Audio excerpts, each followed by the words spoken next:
Hello, everyone. This is episode 95, Leaving Neverland Roundtable. It's a bit of an emergency episode. We are still in season 4, and the record date is the 2nd of February 2019. Welcome to the Roundtable. The following is a presentation from the MJCast, the internet's premier podcast on all things Michael Jackson. You're listening to the MJCast, by MJ fans, for MJ fans. The idea is to innovate, or else why am I doing it? When I create my music, I feel like an instrument of nature. You let it create itself, really. I know I do. And I love to entertain. That's one of my favorite things. I love my fans. Just simply Michael Jackson. Welcome to the MJCast, your source of news and discussion on the King of Pop. Hey Q, how are you? Hi, Jamon. Thank you for joining us. I am Q, and I'm joined by my co-host, Jamon of the MJCast. And we have also got a number of other people seated around this audio roundtable today. We have a very thick Charles Thomson, who is going to be joining us, but may not contribute as much as previous contributions, which I know a lot of you will be very disappointed about. But Charles, hello to you in London, England. Hello. Poor Charles. Can you please get well soon? You've been sick for way too much this last year. Yeah, I'll do my best.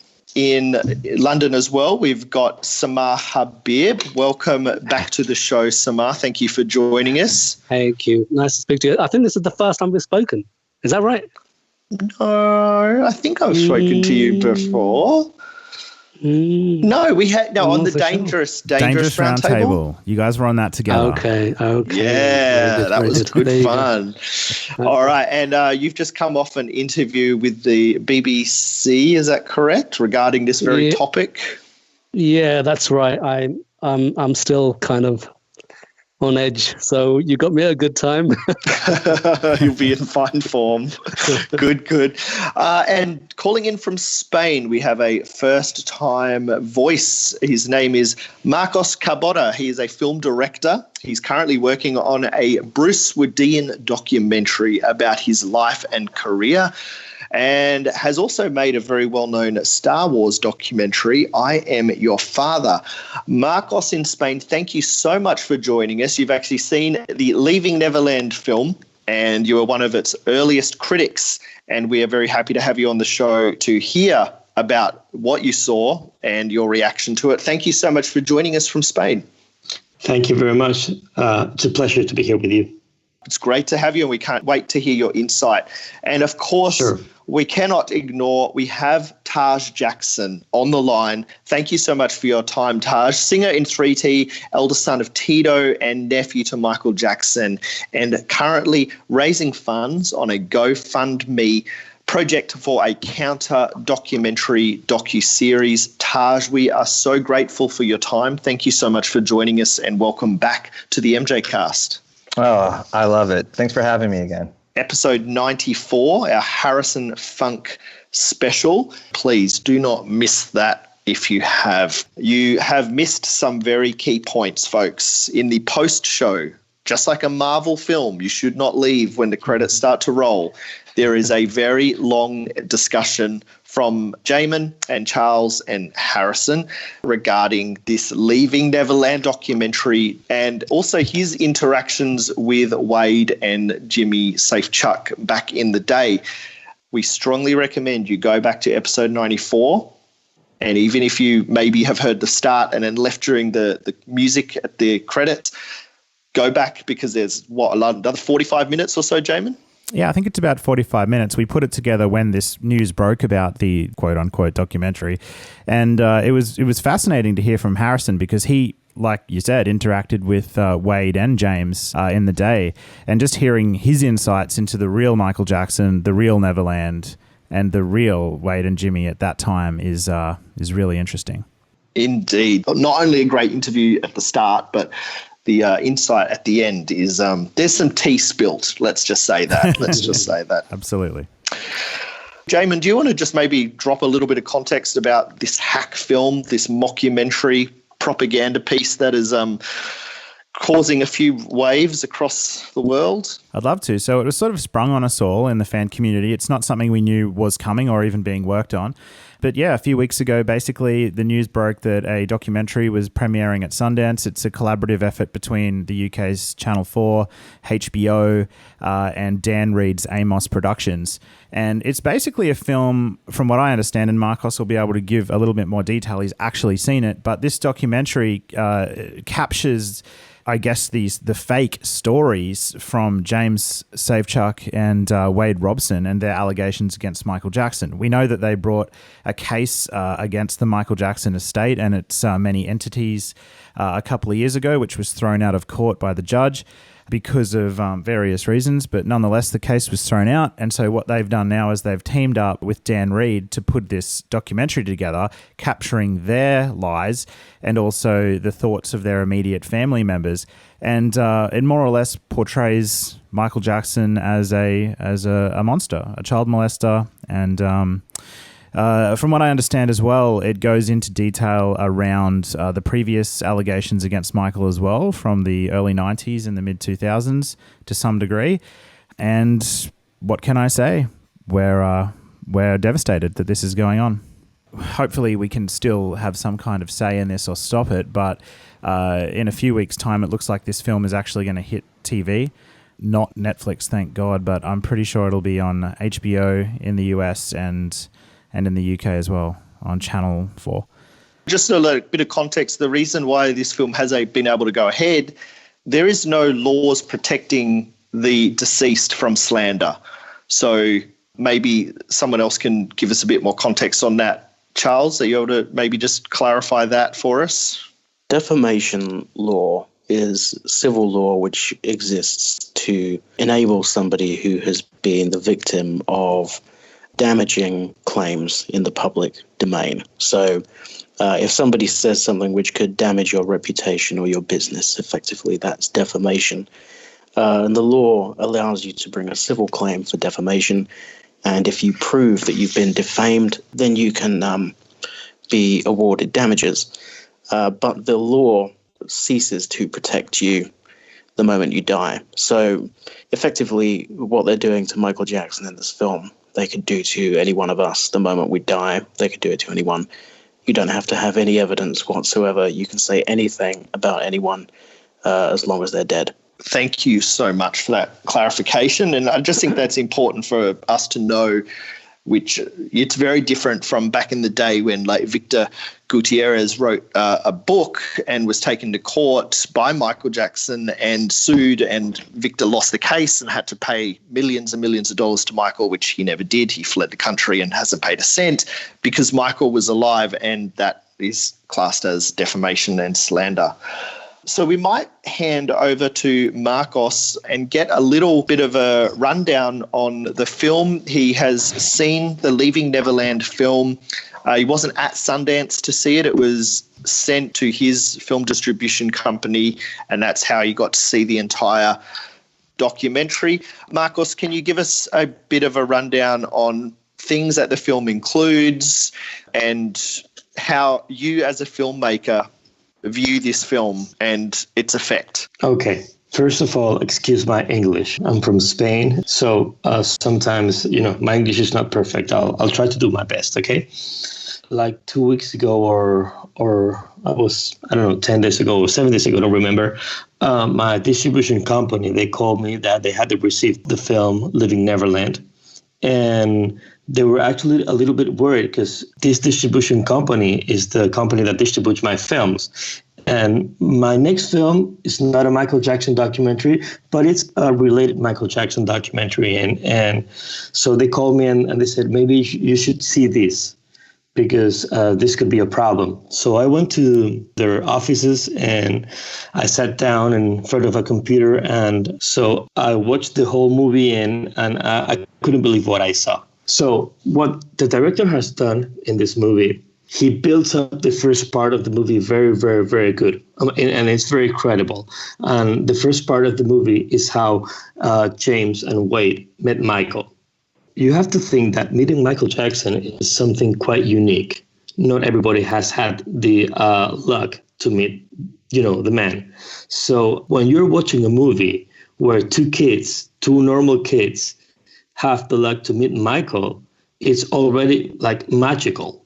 They tell you it's like for half an hour or 45 minutes, they're explaining you how these kids met Michael. And they are showing you pictures of the kids with Michael. They're showing you pictures of Michael with the kids in their home, like very relaxed pictures on the sofa with family. And you as a spectator, you are, you're like, oh my God, how lucky they've been. So you are slowly getting into their world.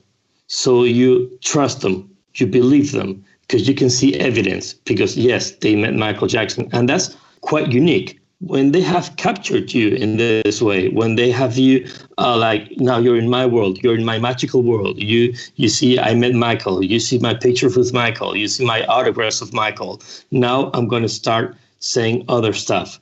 And that's when I couldn't find credible, that stuff, because they started, it was like a very nice movie about two kids meeting Michael by separate, first one and first the other one. And then suddenly they start talking about abusing, and they start saying those nasty things that I can't even reproduce. Description of so much horrible things you wouldn't imagine. I couldn't believe a word of them. I saw clearly what the director was doing. When you want to say a lie, first you have to say a truth. And like the first 35 minutes of the documentary, it's all truth. So you believe everything. From then on, now you have to believe everything they say. Like 35 minutes, 40 minutes onward is when the lies began. Is where I couldn't believe a word they say. What Dan Reed has done is a very credible 35 minutes beginning of the story. And very, very nice for 35 minutes. So when they get you trapped, now the lies begin. So basically, he's gained the audience trust, and from then on, exactly, because you like those kids. You're the first 35 minutes you like them. You say they're relatable.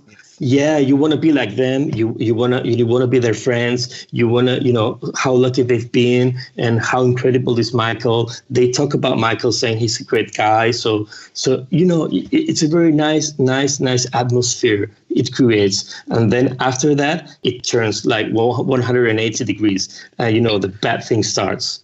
Also, all of the pretext, the first 45 minutes, which is the wonderful stuff, and they've got photos. That's all stuff. Another reason why you trust them and believe them is because that's all real. That is all provable. Exactly. Things. There's evidence for all of that. So if they have evidence of all of those stories, why would you then doubt the rest? Exactly. That's the trick. That's the trick of the film. The 35 minutes are all true. So now you believe the rest, the other 3 hours. That's what they've done.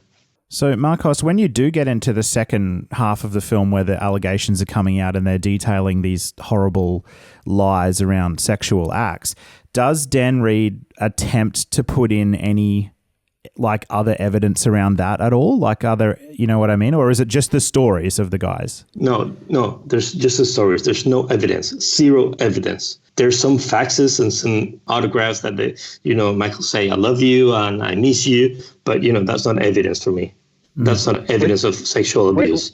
Which is interesting because as soon as I heard that, I actually went into my safe where I keep all my letters of my uncle, and I found exactly, almost verbatim, a lot of them that stated that. And I thought to myself, I said, wow, in the wrong hands, this could look horrible, but this is because Michael or my uncle was basically, he was that trusting and he loved everyone. So I exactly with the I miss you, I have exactly that same message that says, I miss you, love Michael, to someone when they've been already in that mindset and they've seen, in the way that it's edited or the way that it's cut, and they see it now that I miss you becomes something sinister.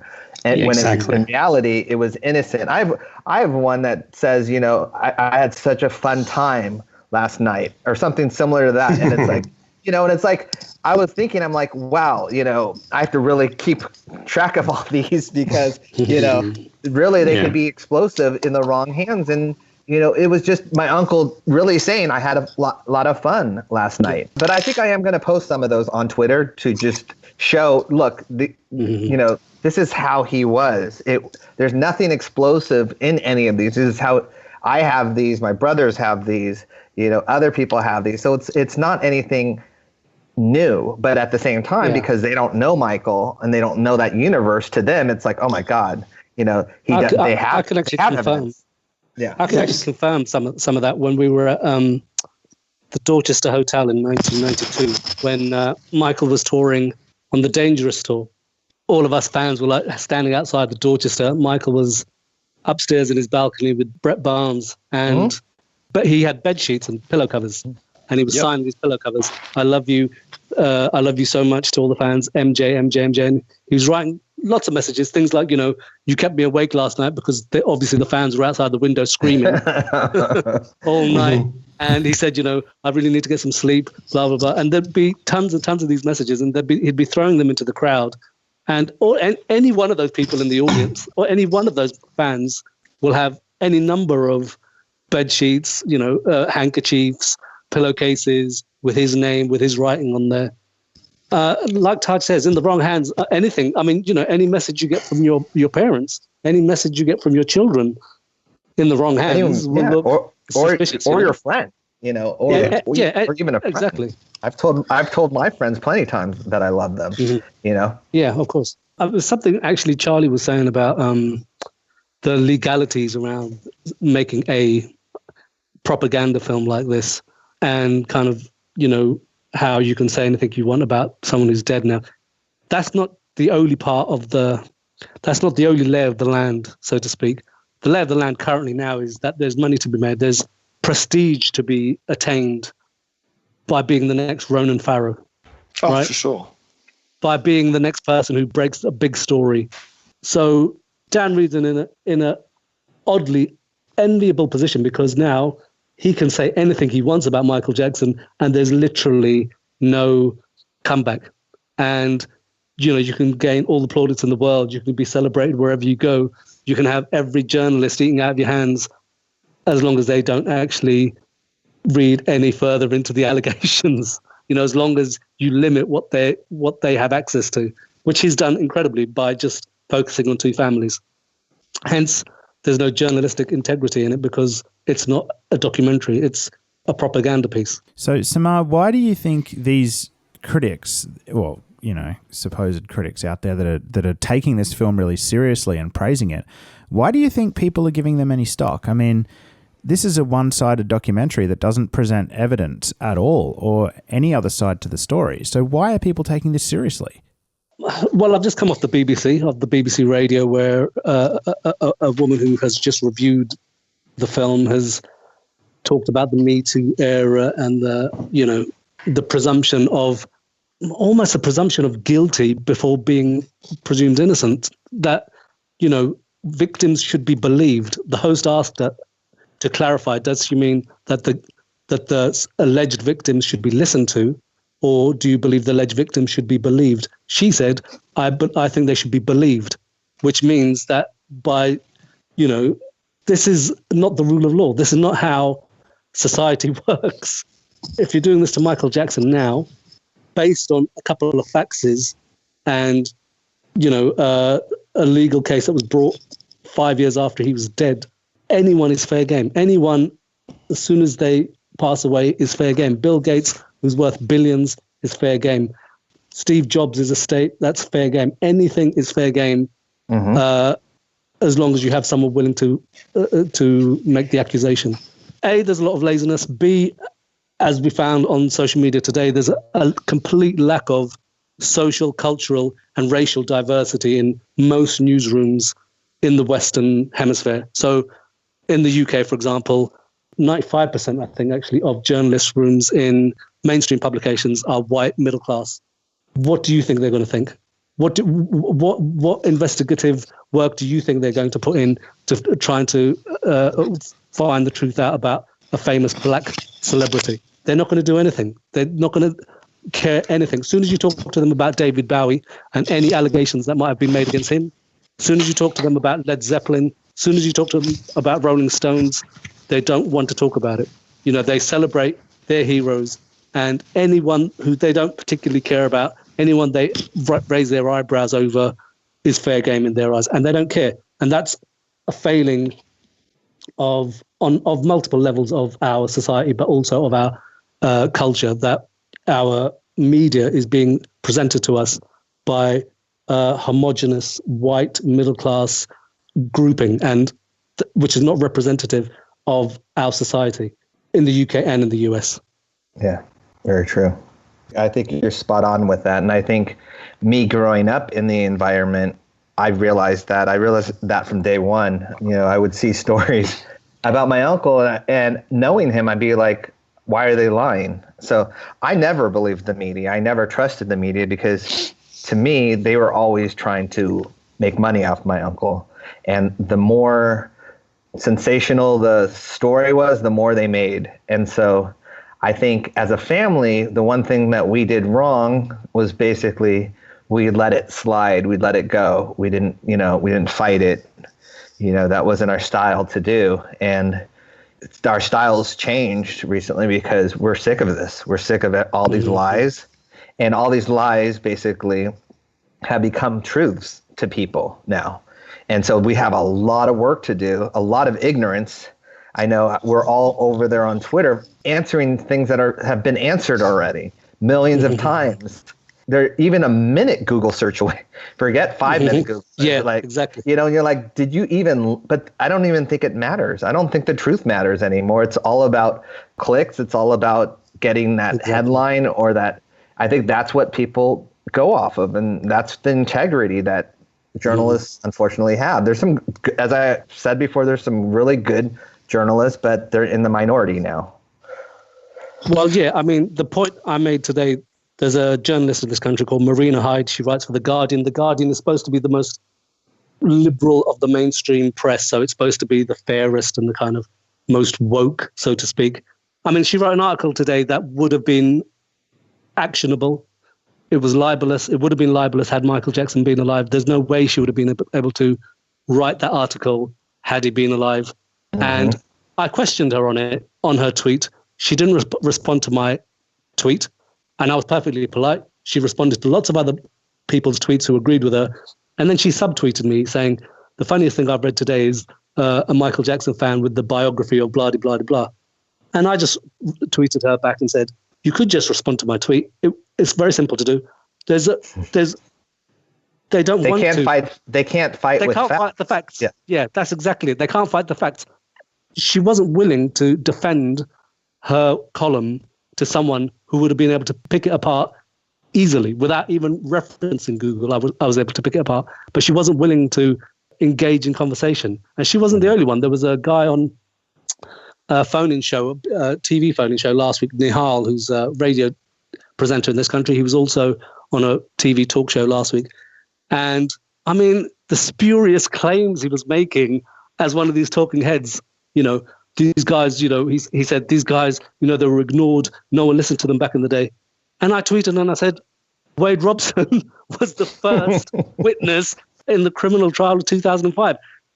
That's the complete opposite of being ignored. That's being invited to give your testimony, you know, but these guys get paid for having these opinions and speaking this nonsense. And, you know, us with the knowledge that we have to sit back and kind of imagine that we're in this parallel universe where the truth actually doesn't matter. It doesn't matter. You know, if you have the truth and you have facts on your side, you will be caricatured. You will be kind of laughed at. You know, we're flat earthers in their universe. No, this is where I'm correcting that narrative. They are the flat earthers. And exactly. we really need to get that out there. This is junk science. These are ridiculous claims. They have zero evidence, zero facts. Taj, you've gone and found some of the letters that you were mentioning before. Marcos, you mentioned in the documentary that all they have is some faxes, some letters. Was there anything else other than faxes and no, nothing else? No, the big part of their accusation are descriptions. So when you're watching the film, you know, the film is description, and description. They say all these horrible things that supposedly happened, and you really feel bad. You feel bad because you don't like to hear all those bad words, not because you're believing what they're saying. So if I do a documentary, a 3 hours documentary saying that the world is flat, you will probably, someone will probably believe that the world is flat.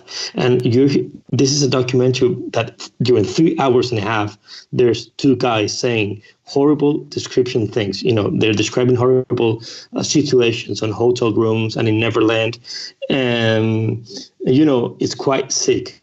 It's really, really sick. So this is like the strong part of the movie, the descriptions. But there's no evidence, zero evidence. And there's only one side of the story. There's no one saying, the other part of the story or, trying to fight them back. And this is not good professional work. The other side of the story, Taj, you've got some of those messages from Michael there, and you're going to be working on a counter film for this, which we really want to make people aware of. Yeah, not only specifically for this, because we've been hitting this head on, and I honestly, in my heart of hearts, think that, at the rate this is going and things are being uncovered, they might be found out before I even finish my documentary.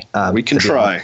Because they've left so many trails. It's just no one's done the homework, and it's not something hard to figure out. They're really relying on people's emotion, and they're relying on those descriptions to hit people's guts and hit them in a visceral way that they feel angry. And I think they even played it very well at Sundance. They had people outside, psychiatrists outside, in case they were disturbed. It's such propaganda, and I'm laughing because I shouldn't be laughing because it's not a laughing matter, but it was brilliantly played. It was the media, the people outside, just in case it's so graphic that you have to, you need therapy and all that stuff. It was played well. I'll give them that, but it still doesn't, they don't have any facts to back it up. So that's all they have is someone's case. And as we all know, there's many, this is not something new in society of blaming someone for something that they didn't do and convicting the wrong person and convicting an innocent person. And so, I just grabbed a couple of them because I only want to share a couple, but I'm going to put all on it eventually, but I don't want to bore you guys. But here's one that says, "Dear Taj, I miss you," and it has an explanation. "Love, Uncle Michael." So that's one that I easily could have used, but this one is my favorite. It's on a JAL napkin, so Japanese airline napkin, and it says, "With love always. I had a great time. I love you, Uncle Michael." So it's like, this one looks very, the napkin one I like because it looks very suspicious. This one I probably could have gotten a lot of money for if it didn't say Uncle Michael on it. That's how these people think. They think that disgustingly, and they think in terms of, we're going to twist someone's words and we're going to make them perverted. And that's the mindset that they did. And a fan said it best, and it was in a tweet. She said, Michael Jackson's like a mirror. If you are pure, you're going to see purity. If you have those kind of thoughts, you're going to see those things. And I think that's true. It's all how it's read. But for me, I know my uncle is 100% innocent. There's no question to me, and I know these guys are lying. And it's kind of makes me angry, but at the same time, really upset that people are believing this, and prominent people are believing it. And that's where I started to kind of break ranks and kind of tweet some of these people back, because I can only take ignorance so far. And that's the thing, when you have prominent people rehashing or regurgitating certain things, that's it. Taj, you've got a GoFundMe. Can you tell us about that and the aim you have for it, and what you want to put out, what you want to release to counter this film? I think the thing is that, and I'm not the best marketer for myself, but I think the thing is that I'm someone that has spent so much time with my Uncle Michael. I don't even know if I counted the hours, how many they would be, but ever since I was born, to basically till he passed, I would say. We were super close and always close. I think this documentary for me, or this docu-series, because it's going to be more than one for sure. It's probably going to be around 4 or 5 episodes or parts to it. I think it for me, it's going to dive into everything. It's going to, and when I say everything, I mean all the misconceptions, but focusing mainly on, the allegations, because I think that's where we have to really start. I can't tell you how many times I've read that stupid phrase, where there's smoke, there's fire.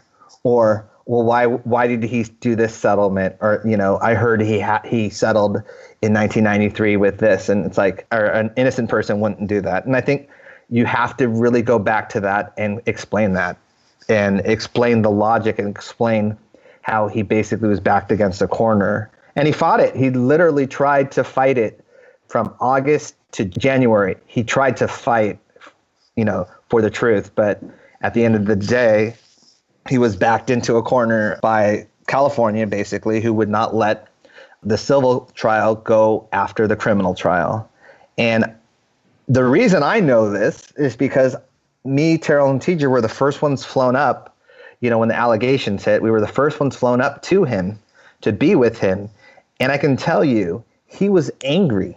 He was like, I'm not giving them a cent. This is what they do. You see this? No, I'm not letting this happen. And so, but at the same time, and this is I almost used the word beauty, but I didn't mean it in that way. But he my uncle was a very sensitive person. And as this carried on, I don't want to get too much of the documentary of what I'm going to say, but I can say that we saw what it did to him going through a trial, because we got to see that in 2005. He was already going through a lot, when he was in Asia and when we were there with him. He was already going through that. He was already, feeling that he was getting tortured in a way, and he wasn't there to fight. And so for me, I understand it, but I think you have to kind of put the mindset of the public, because a lot of people don't know. Just like a lot of people don't know about the drawing of the kid that didn't match. Mm-hmm. Everyone says, oh, it matched.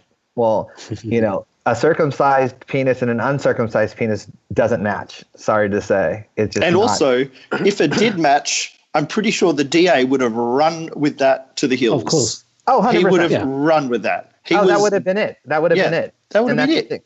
Well, let me ask you this. I mean, why would my uncle subject himself to being photographed naked before settling? Like, that's the thing. He always wanted to fight it. It's like, if I'm going to settle and get this out of my hair, I'm not going to let the public know about it, first of all. I'm not going to let the media know about it. I want it to go away. But he let them drag him through the mud and then photograph him naked and then settled. And that's only because the settlement was about the civil case. And it never prevented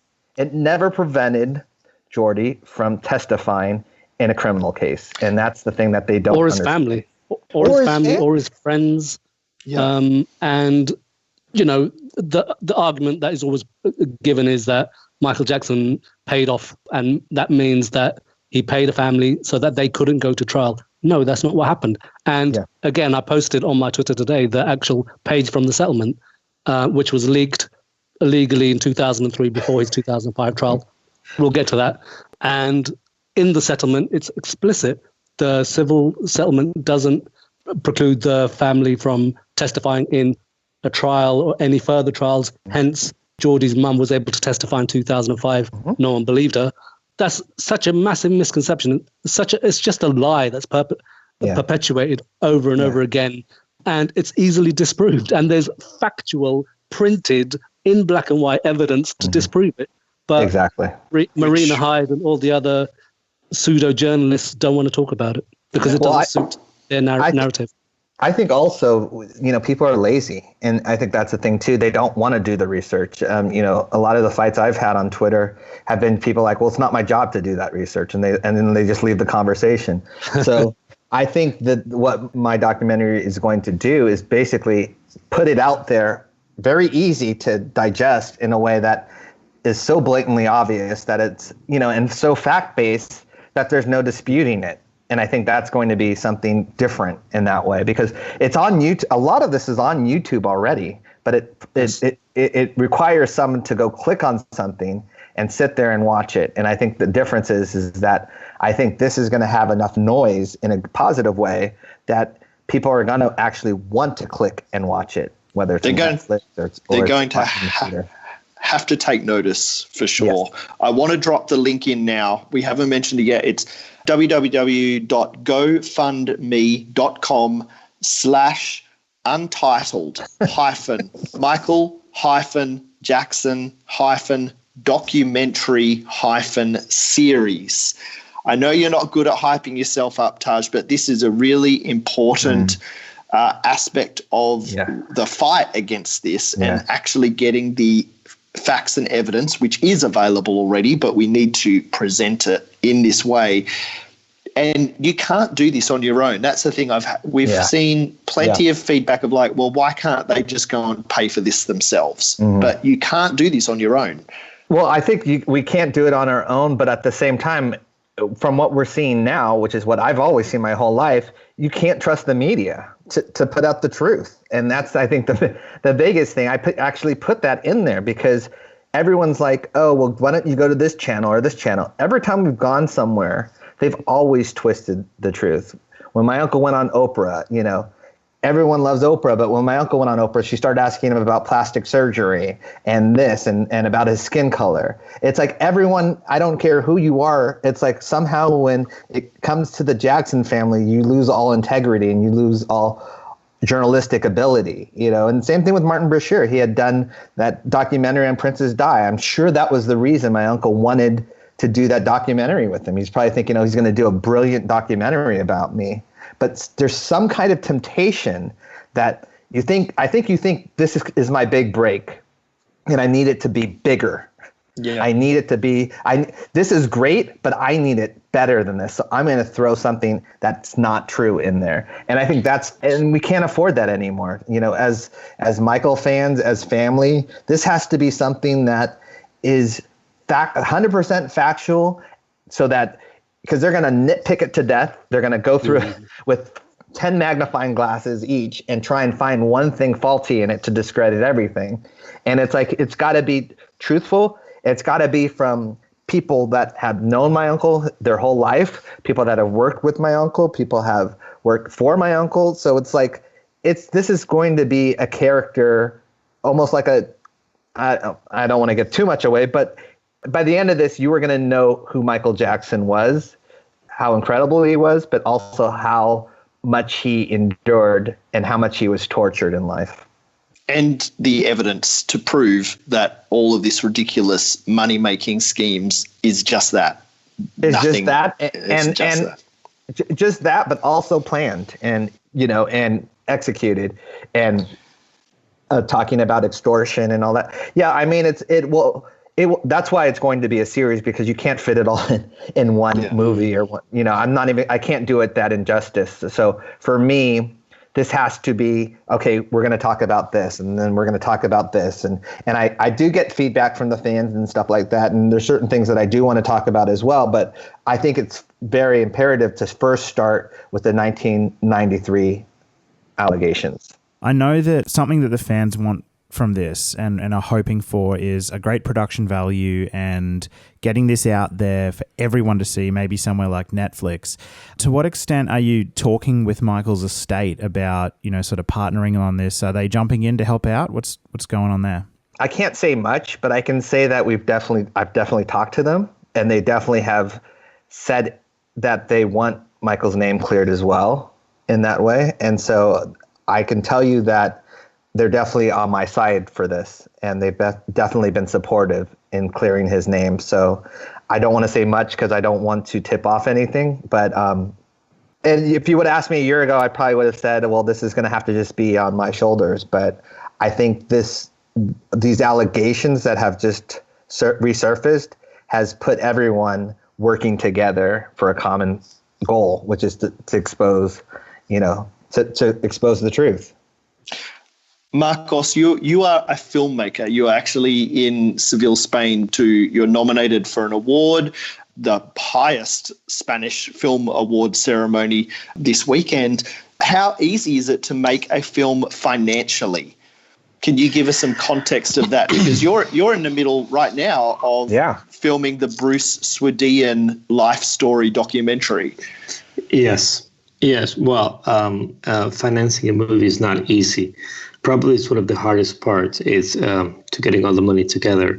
For example, in my case, I Am Your Father documentary that cost around 300,000 euros.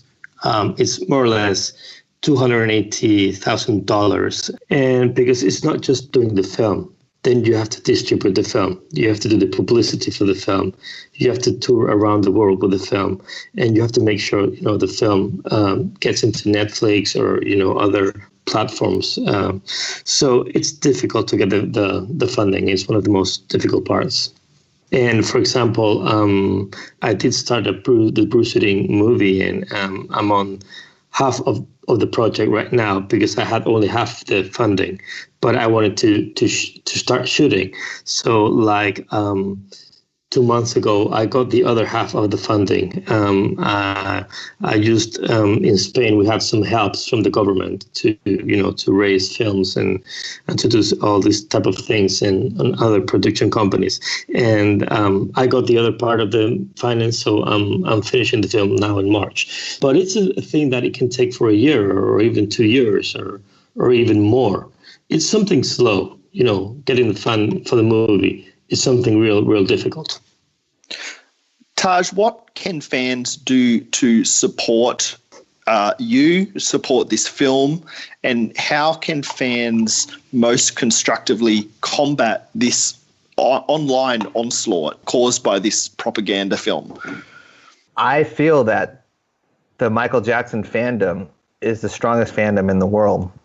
And I think that what they want us to do is basically go and hide in a cave and be, scared or be, not utter the words Michael Jackson ever again. And I think what would counter that, which is what everyone is doing, which is what I'm so thankful for, is everyone is literally wearing their shirts with pride, And I think that is the key of it, is letting them know we're not going anywhere and we want the truth to be out there. And I think that's when people get scared, when the HBOs and the Channels 4s get scared when we have a voice. And I think that's the thing. We're getting our voice back. We're all starting to unite. We're all starting to be vocal, and we're hitting them with facts, and we're hitting them with the truth. So for me, what I need the fans to do, and I, as I said before, I'm not great at marketing myself, but besides the documentary, it's just spreading the word and spreading the truth, because affecting one person can affect another person, that can affect another person. And I can tell you right now, if I didn't have the support of the fandom, I would have probably not been able to do what I'm doing right now. But I feel that love and I feel that truth. I sent a message to Charlie this morning on WhatsApp after having a couple of interactions with some idiot journalists on Twitter this morning. And I said to him, this is quite worrying because, this whole kind of flat earther comparison. I said to Charlie, this is difficult because when the kind of noise is so loud from the media, we look like idiots here. We look like, the stuff I was being called online was like, oh, you support paedophile, basically. And that's really troubling for someone with kids, someone, who drops his kids off at school, that people might actually ever think that. And then I said to Charlie, I'm quite worried about that. And then I thought, well, I have the truth on my side. I know what the bloody truth is. It's like, yeah, exactly. You always, of course, you're going to have doubts. Yeah. But then you think to yourself, but this is the truth. This is actually the truth. And good things are not going to happen until good people say things and stick up for what is right and what is wrong. And, the radio conversation I had 5 minutes before coming on this podcast, the woman who was a journalist who had reviewed the film, it was like listening to someone talking another language. When I was aware of all the facts and the backgrounds of the accusations and the accusers, and for her to refer to them to me as incredibly credible And I've spoken to them and they seem very credible. And I know, having spoken to people who have known Wade Robson for 25 years, who believe he's lying, believe Jimmy Safechuck are lying. You can't pull the wool over our eyes. That's a problem. Yep. And that's the problem.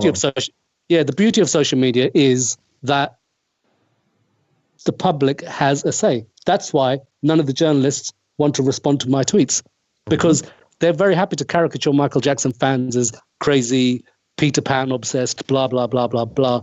But when you, and I said, that's why I said in my tweet, I was perfectly polite. I wasn't rude to anyone. I asked very simple questions and I was still caricatured.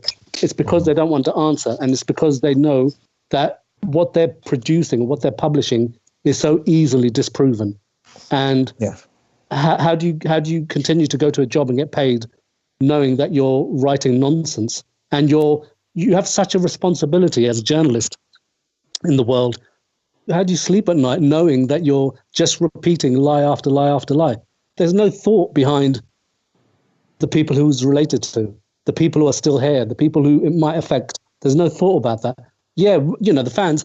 I've been a fan for since 1982, 1983, right? So I've been through the highs, the very, very highs, and the very, very lows. And it's pretty low now. And for a while, I was really worried and really concerned. And then I remembered 1993. And then I remembered me and Taj. This is in our first rodeo. Yeah.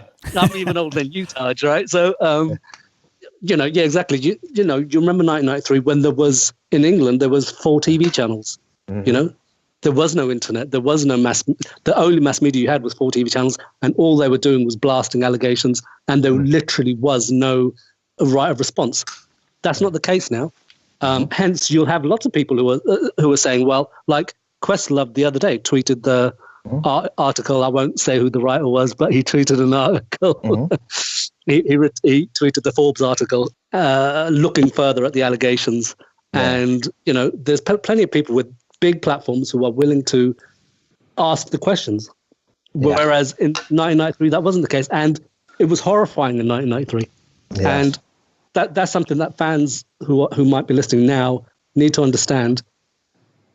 Yes, there'll be short-term damage. Yes, it will hurt for a little while. But ultimately and eventually, Michael Jackson's legacy and art is too powerful and it's too strong. That's why these things happen.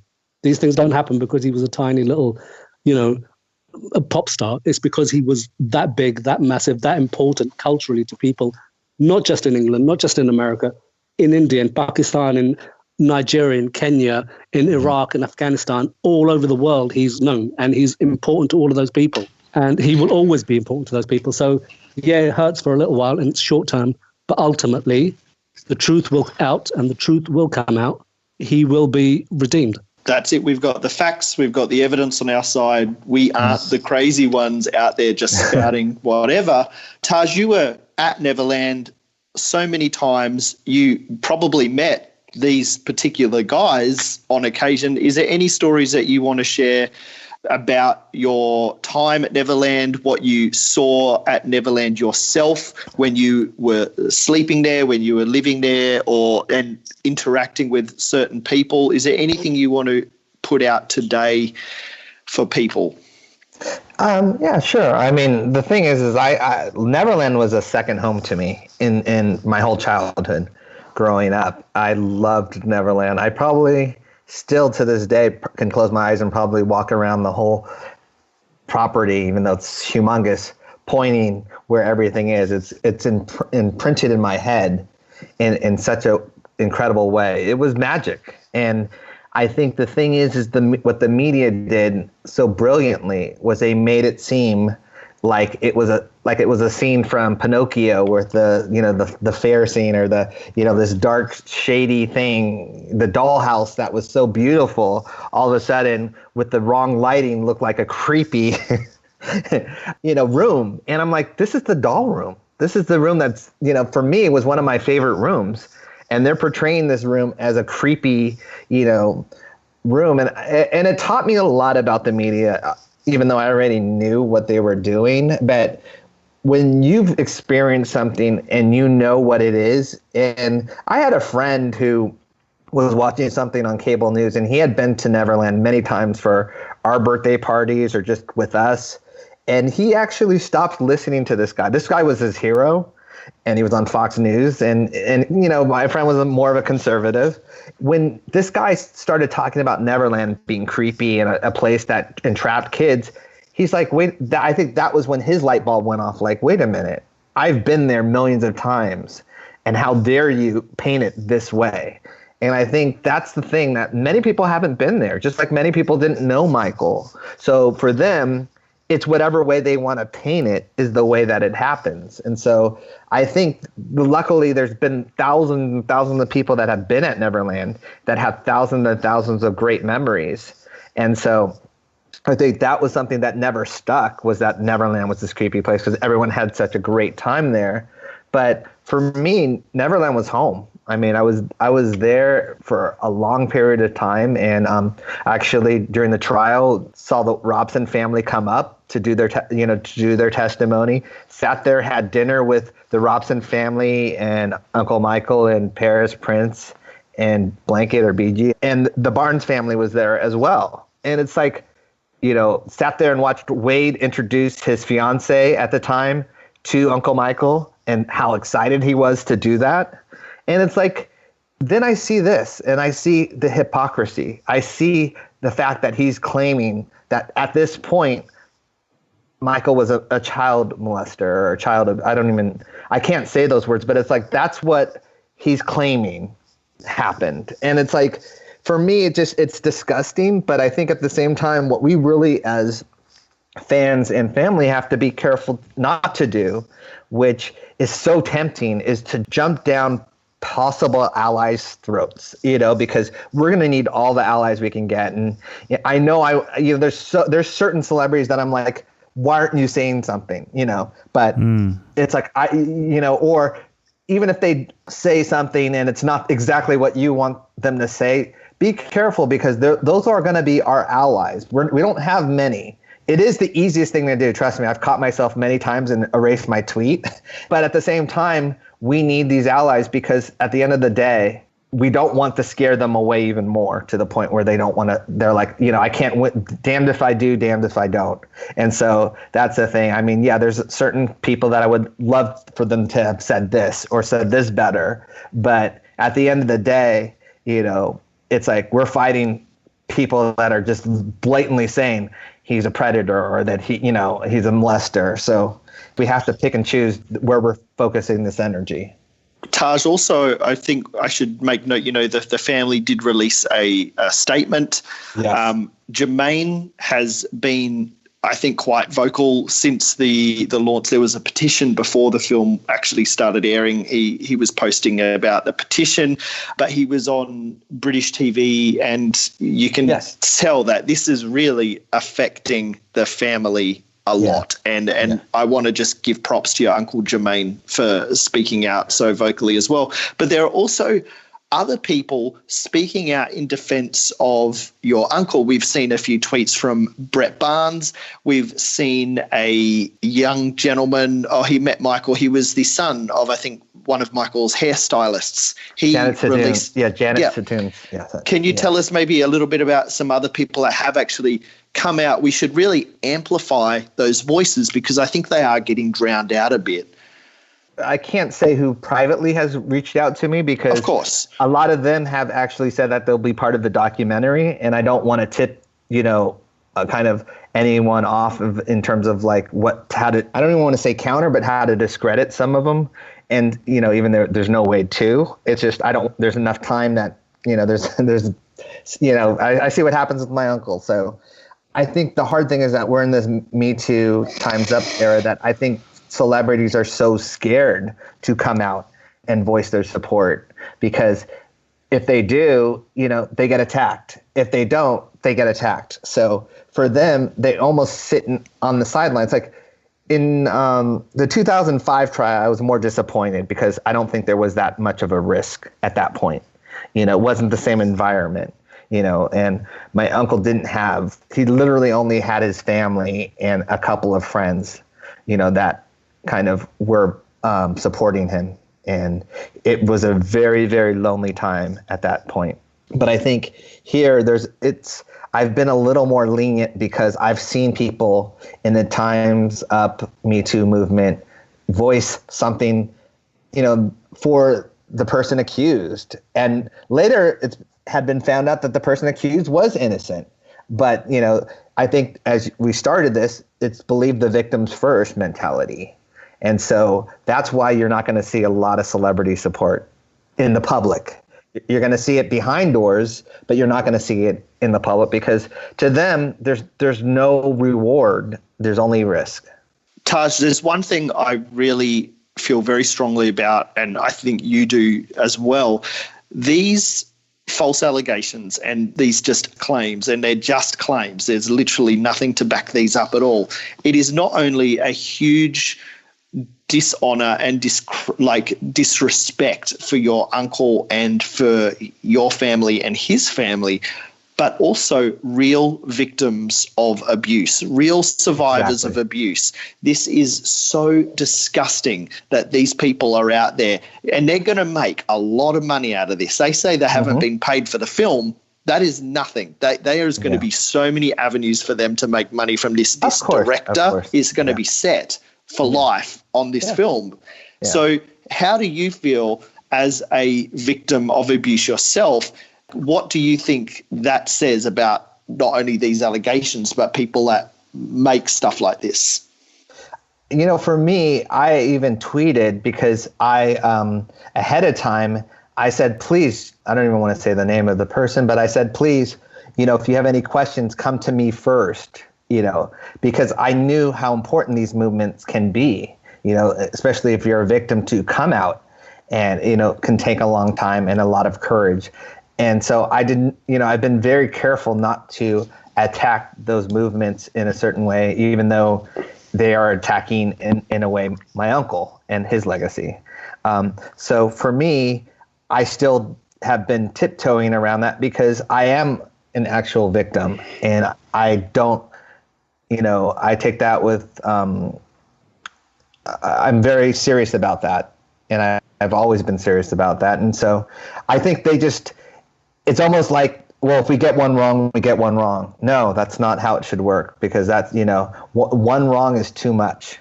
And that's the thing because it destroys lives as well. And so you have to be careful too. You can't, but we have a mob mentality now in this world where it's just pile on.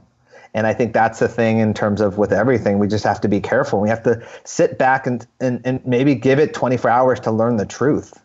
But that was not the case with this. In my day job for the newspaper, I've spent the last 4 years working on a very in-depth investigation into historic child molestation scandal. And so I've spent a long time now, the best part of the last 2 years, working directly with abuse victims, genuine child abuse victims. And the thing that cheeses me off really the most, or one of the things that upsets me the most about this film, is that I can foresee the damage that this will do to the cases of genuine victims as and when this is all discredited. Because we actually had this a couple of years ago in the UK. We had two big simultaneous police investigations, a huge kind of moral panic over historic allegations against celebrities, which sparked a massive police investigation called Operation U-Tree, under which a couple of people were convicted, but most of the celebrities who were arrested and or charged were completely exonerated and had their careers destroyed, despite being vindicated. And then at the same time, we had this huge scandal, which lasted a couple of years, where there was supposedly a historic paedophile ring operating out of the Houses of Parliament. And this story was run across pretty much every newspaper in the UK, every national newspaper.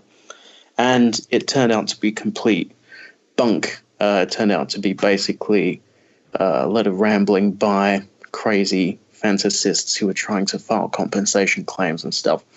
And as a direct result of those two moral panics, which resulted in histrionic media coverage for years, ridiculous media coverage and false accusations against lots of people who ended up being completely cleared. It did two things. The first thing was it meant that the media stopped engaging with any similar stories.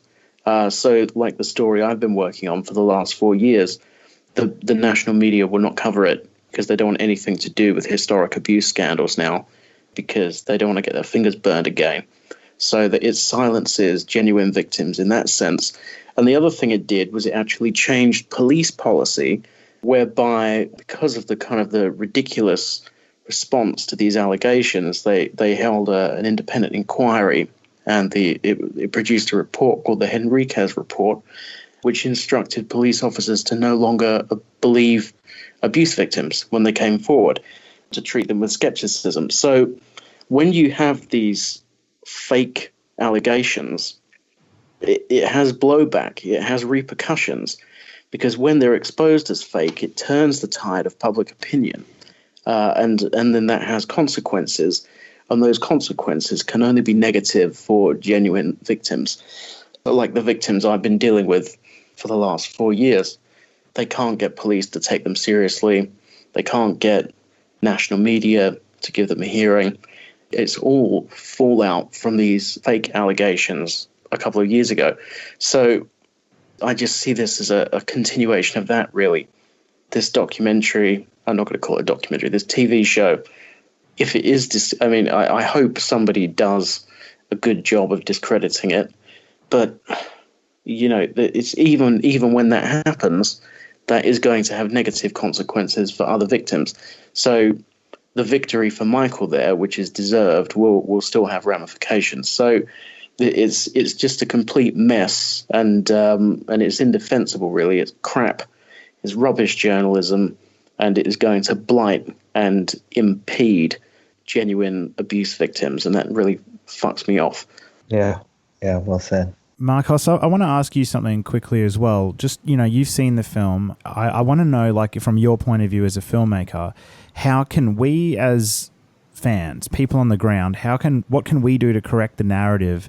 What can we do to fight this propaganda piece? I think showing evidence, because what on that film, and I don't like even call it a film because it's not a proper film. In that show, there's only people talking and talking and talking, and one side of the story. So now you as fans, we need to hear the other side of the story. And if you can bring some evidence in front, that's good, because they don't have nothing. Seriously, you're going to freak out when you see the movie. It's 3 hours of two guys talking, and that's it. I could do the same. Anyone could do the same. There's letters, but nothing else. If you're going to say something so wrong from a person, you need to show some evidence that what you're saying is truth. So the way to fight back, to show evidence, and you're doing that already. You're convincing a lot of people with your tweets and your, everything, those YouTube videos that I'm saying about who these two people are. It's easy. Now, there has to be a bigger voice, and this is maybe Taj documentary. I would say to Taj to go to Netflix, or who's the other HBO, Netflix. You should go to the other side of the street and get Netflix involved in these movies, in this series. I'm pretty sure that they would get on board. Something like that. I don't want to give too much away, but exactly. Definitely, I am thinking big and bigger than HBO. Exactly. Yeah. Can I just ask, before we move on to our next section, Taj, I'd love to ask you something directly. Your uncle Jamon gave an interview the other day, I think it was Good Morning Britain, and he mentioned in the interview something that sort of surprised me. I didn't actually know this, but he said that Wade dated two of his nieces, meaning two of your cousins. Yeah. So clearly Wade Robson had a fairly deep relationship with your family in general beyond Michael Jackson before these allegations. Yeah. Have you, or do you know of anybody else in your family that have reached out to Wade one-on-one to just challenge him on this? Has that happened? I don't think it's happened. It happened in the beginning, but I think he's too far deep in it now. He's kind of made his bed, and I think it would be literally a waste of time, and it might be something that he would use against us. to be completely honest. Knowing him and not being able to trust anything he does and says, I think we'd have to be careful in that way. You know, whether he recorded us saying he would, you know, they've proved that they will go through any means necessary to make this a truth. And so I don't put it past them to change things around, you know, change wording around and manipulate the situation. So I don't think anyone has reached out to him. I know that he's purposely avoided everyone. I actually bumped into Chantel for Christmas because one of my friends is mutual friends with her. And I can tell you one thing.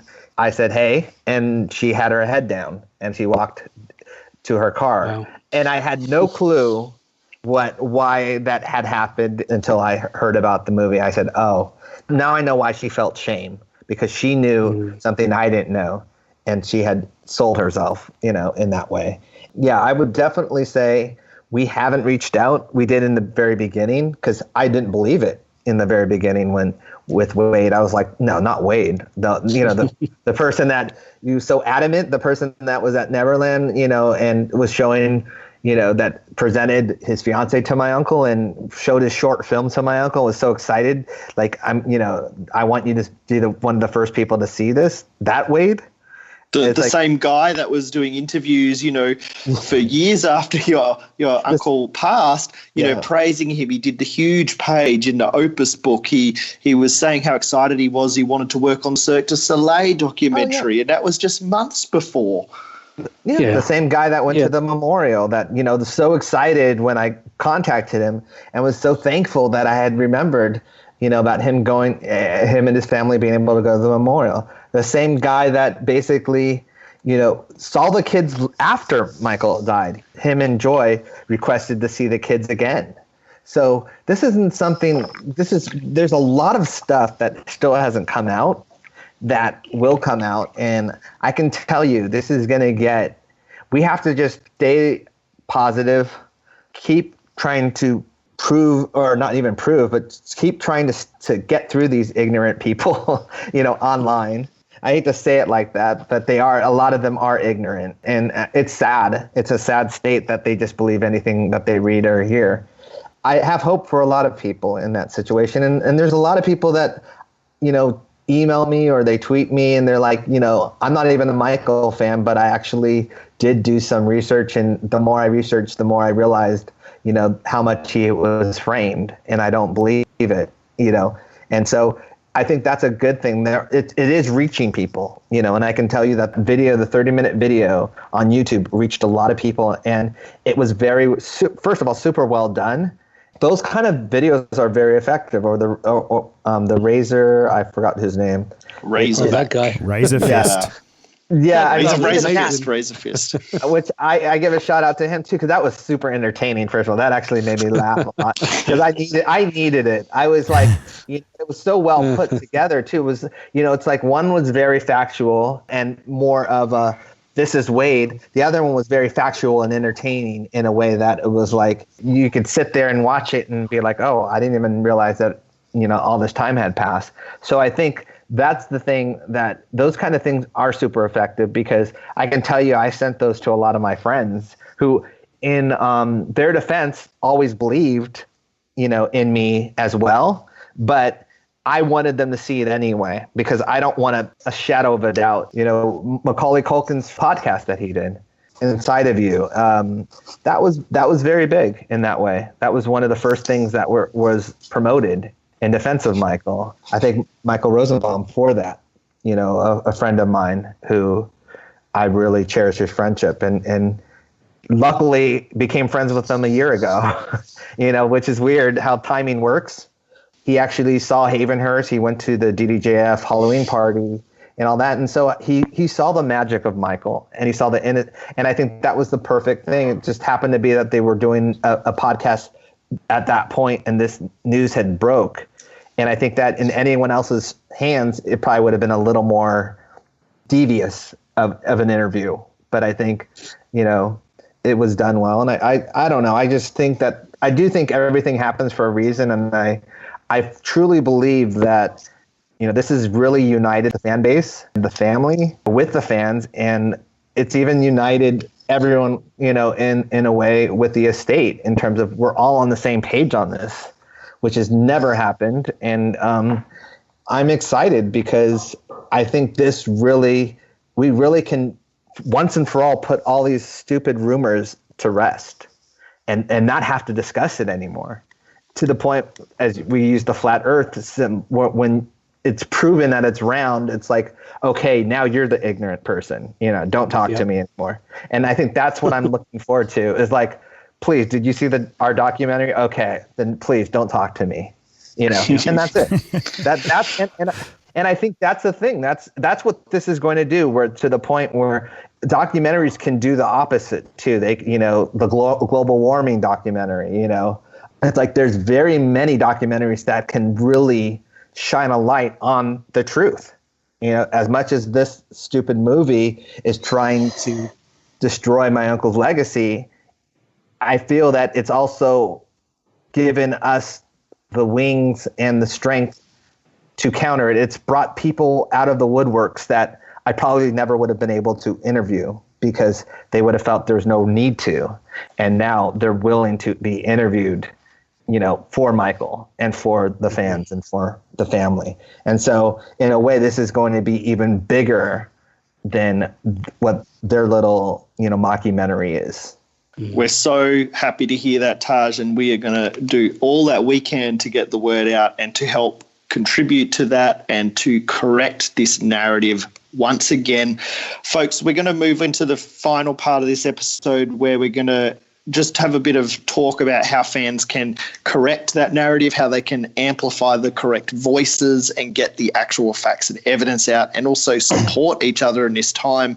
So, Marcos, I know that it's really late at night. You've got an award show that you're going to, which we wish you all the best with. Thank you very much. And we cannot wait to learn more about your Bruce Swedian documentary. So I think you're going to be hearing from Marcos again in the future, folks.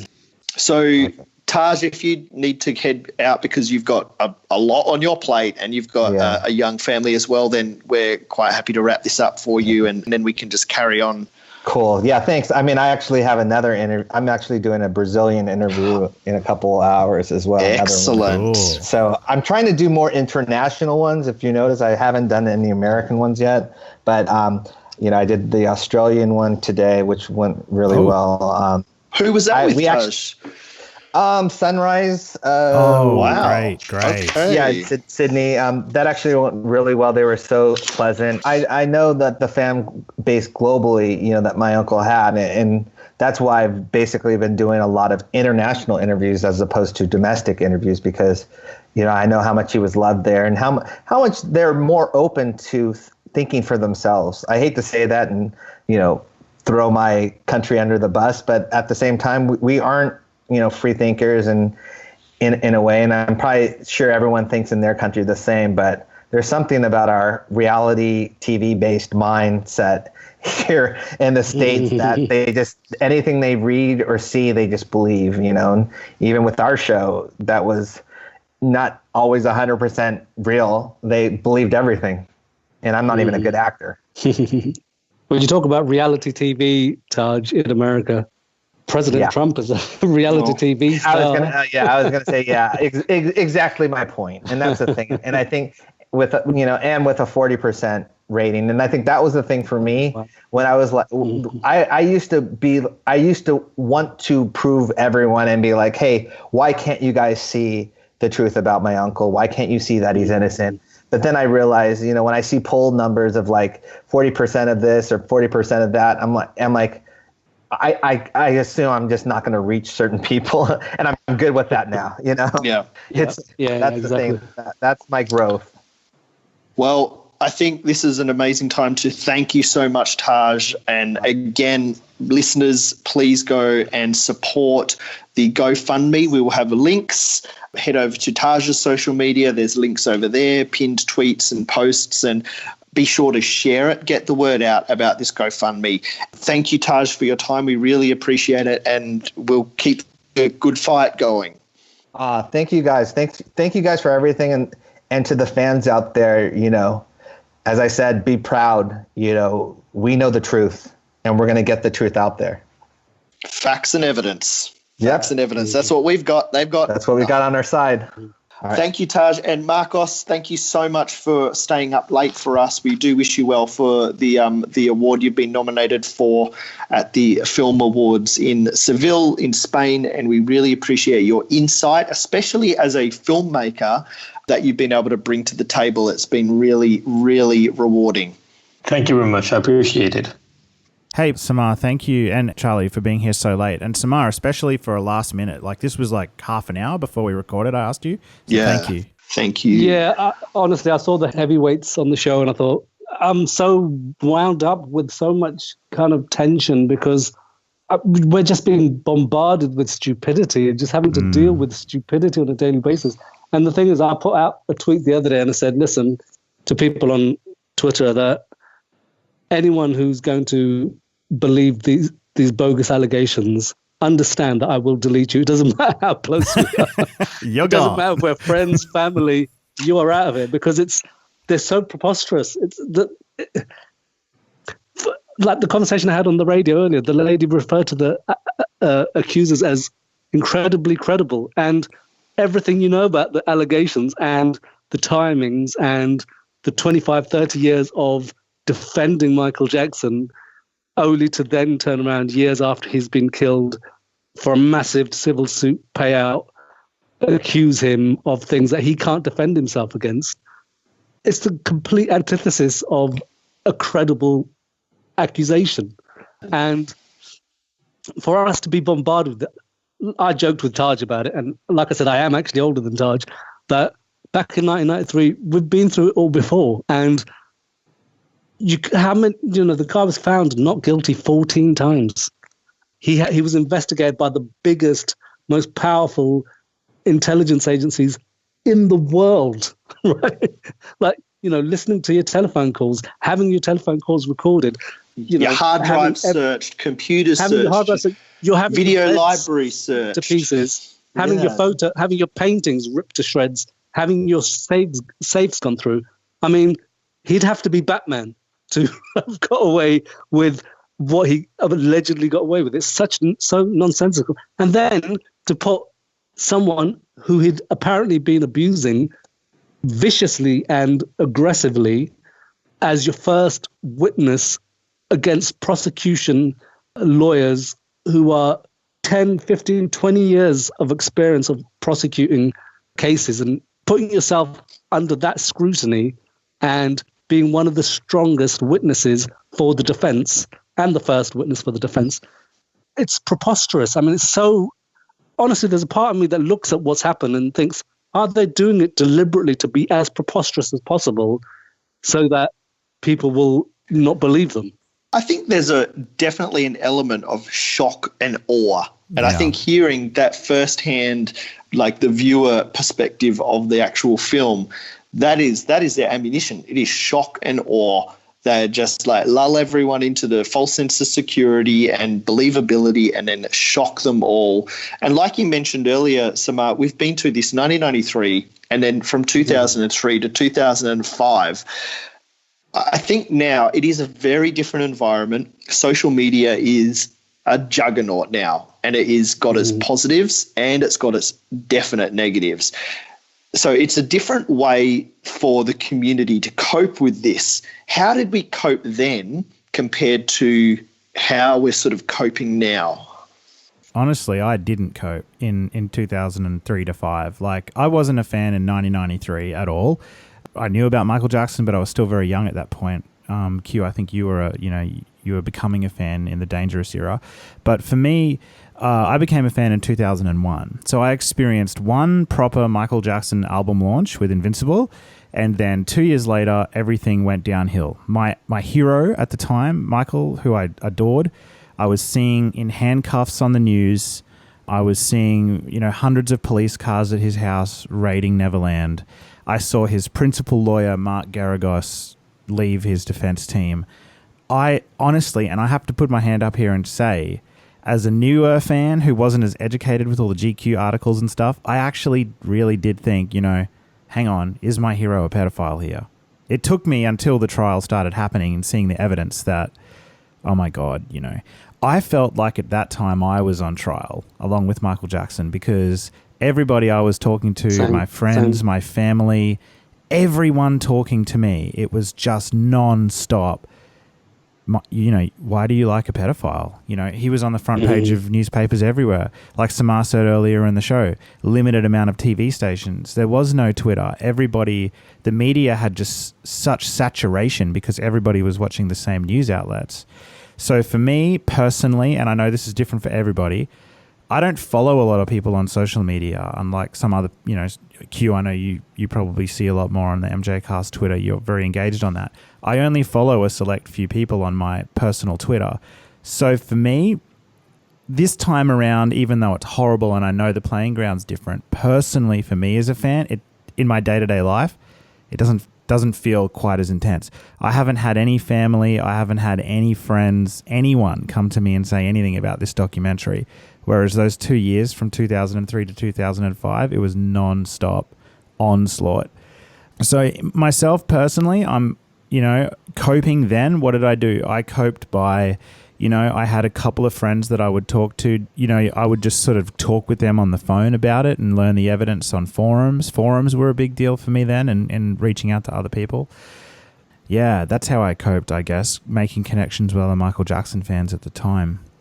Yeah, I mean, back in '93, it was easier to... The weird thing was I was going to university at the time, so I was going through a different phase in my fandom. I wasn't as intensively a Michael Jackson fan, but oddly, those kind of things always bring you back in because you feel compelled to speak up for the guy in his defense, because he's given you as a person so much that you feel compelled in an odd way that you almost not owe him or anything, but you know so much about a particular topic, and that it wouldn't be fair for you not to use that knowledge and information to help educate people. Hence, that's why I'm so pissed off with the journalist fraternity now, deliberately withholding massively relevant information for, you know, a skewed presentation of the facts. So back in 1993, I was going to university, and the only time I'd ever really hear about things would be, you know, when people would say something to me at university about it. But that was few and far between. That didn't happen so much. Much more in 2003 to 2005 because of the Bashir documentary and then the fallout of that. But then even leading up to the trial, the timeline of the allegations was so ridiculous that it was so easily disproved or easily kind of argued against. You know, the Martin Bashir documentary was, 2003? And then in order to not be found to perjure themselves, our visas had to claim that in between that going live to the world, and it was scandalous. It was on the front page of newspapers all over the world. Only after that, Michael Jackson abused Gavin Arvizo. And the timeline was so ridiculous that you'd have to be stupid to believe it, because apparently in this massive fallout, while the whole of, you know, Michael's world was crumbling around him and he was panicking, in order for them to avoid perjuring themselves, they had to accuse him of abusing Gavin after it had been televised. And then when you talk to people about that and you ask them, what do you think? Do you think that's credible? Is that believable to you? And no one will ever say, yeah, that's credible. They will always think that's really ridiculous and it's incredible that it actually went to trial. The problem now is, like, with the allegations now, which are old allegations, about 4 or 5 years old, these allegations, which are completely uncorroborated. There's no evidence to back any of this information up. And all of the journalists are just repeating verbatim what the accusers are saying. And as I tweeted on Twitter the other day, I said, a lie is still a lie, even if Oprah Winfrey repeats it. It doesn't matter who repeats a lie, it will still be a lie. It doesn't make it any more true. You know, so for people to say, oh, but they're so convincing, well, they would be, wouldn't they? Because they've just filed a court case. Oh, Dan Reed, you know, he's really convinced. Well, he would be, wouldn't he? Because he's made a documentary. You know, if he was so convincing, get Thomas Mesra on the documentary. Get the witnesses for the defense on the documentary. Get Taj to talk about Wade and Jimmy Safechuck. Get other people. Get Brett Barnes on there if you're actually interested in the allegations. Dan Reed isn't, and he said he wasn't. He said he's only interested in the story of these two families. That's very true. Now Samar, let's go back to 2003 to 2005, because our show has a lot of fans of Michael Jackson that aren't necessarily on social media, or they're newer fans or younger fans. So how in those 2 years did you personally, as a fan yourself, how did you cope? Well, I'd been, up until then, I was a fan for about 20 years. So I'd hate to say infatuated. It's not an infatuation. I was just really, really interested in Michael Jackson as a historical figure, and the life and times of Michael Jackson. I was very interested in him as a person and him as a cultural icon. So I would read everything. I was a much more voracious reader than I am now. I used to read everything back then, and there were websites. I think Smoking Gun was one of the big websites where all of the documents, all of the legal information was being posted all of the time, leaked intentionally or unintentionally, God knows. But we were aware of the legal shenanigans that were happening up until the trial. All the leak of the settlement. There was another leak of some testimony, I believe, of grand jury transcripts were leaked.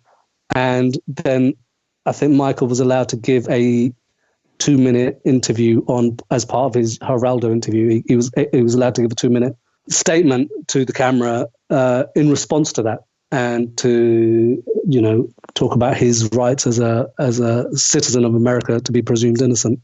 And so being informed was very helpful. Being informed of the actual facts. I mean, as a fan of a musician, I know way too much about libel laws. I know way too much about legalities and the law, and about grand juries and how they get and how witnesses are allowed to testify and what defense lawyers are allowed to ask, because of all the stuff we've had to learn on the fly with Michael Jackson.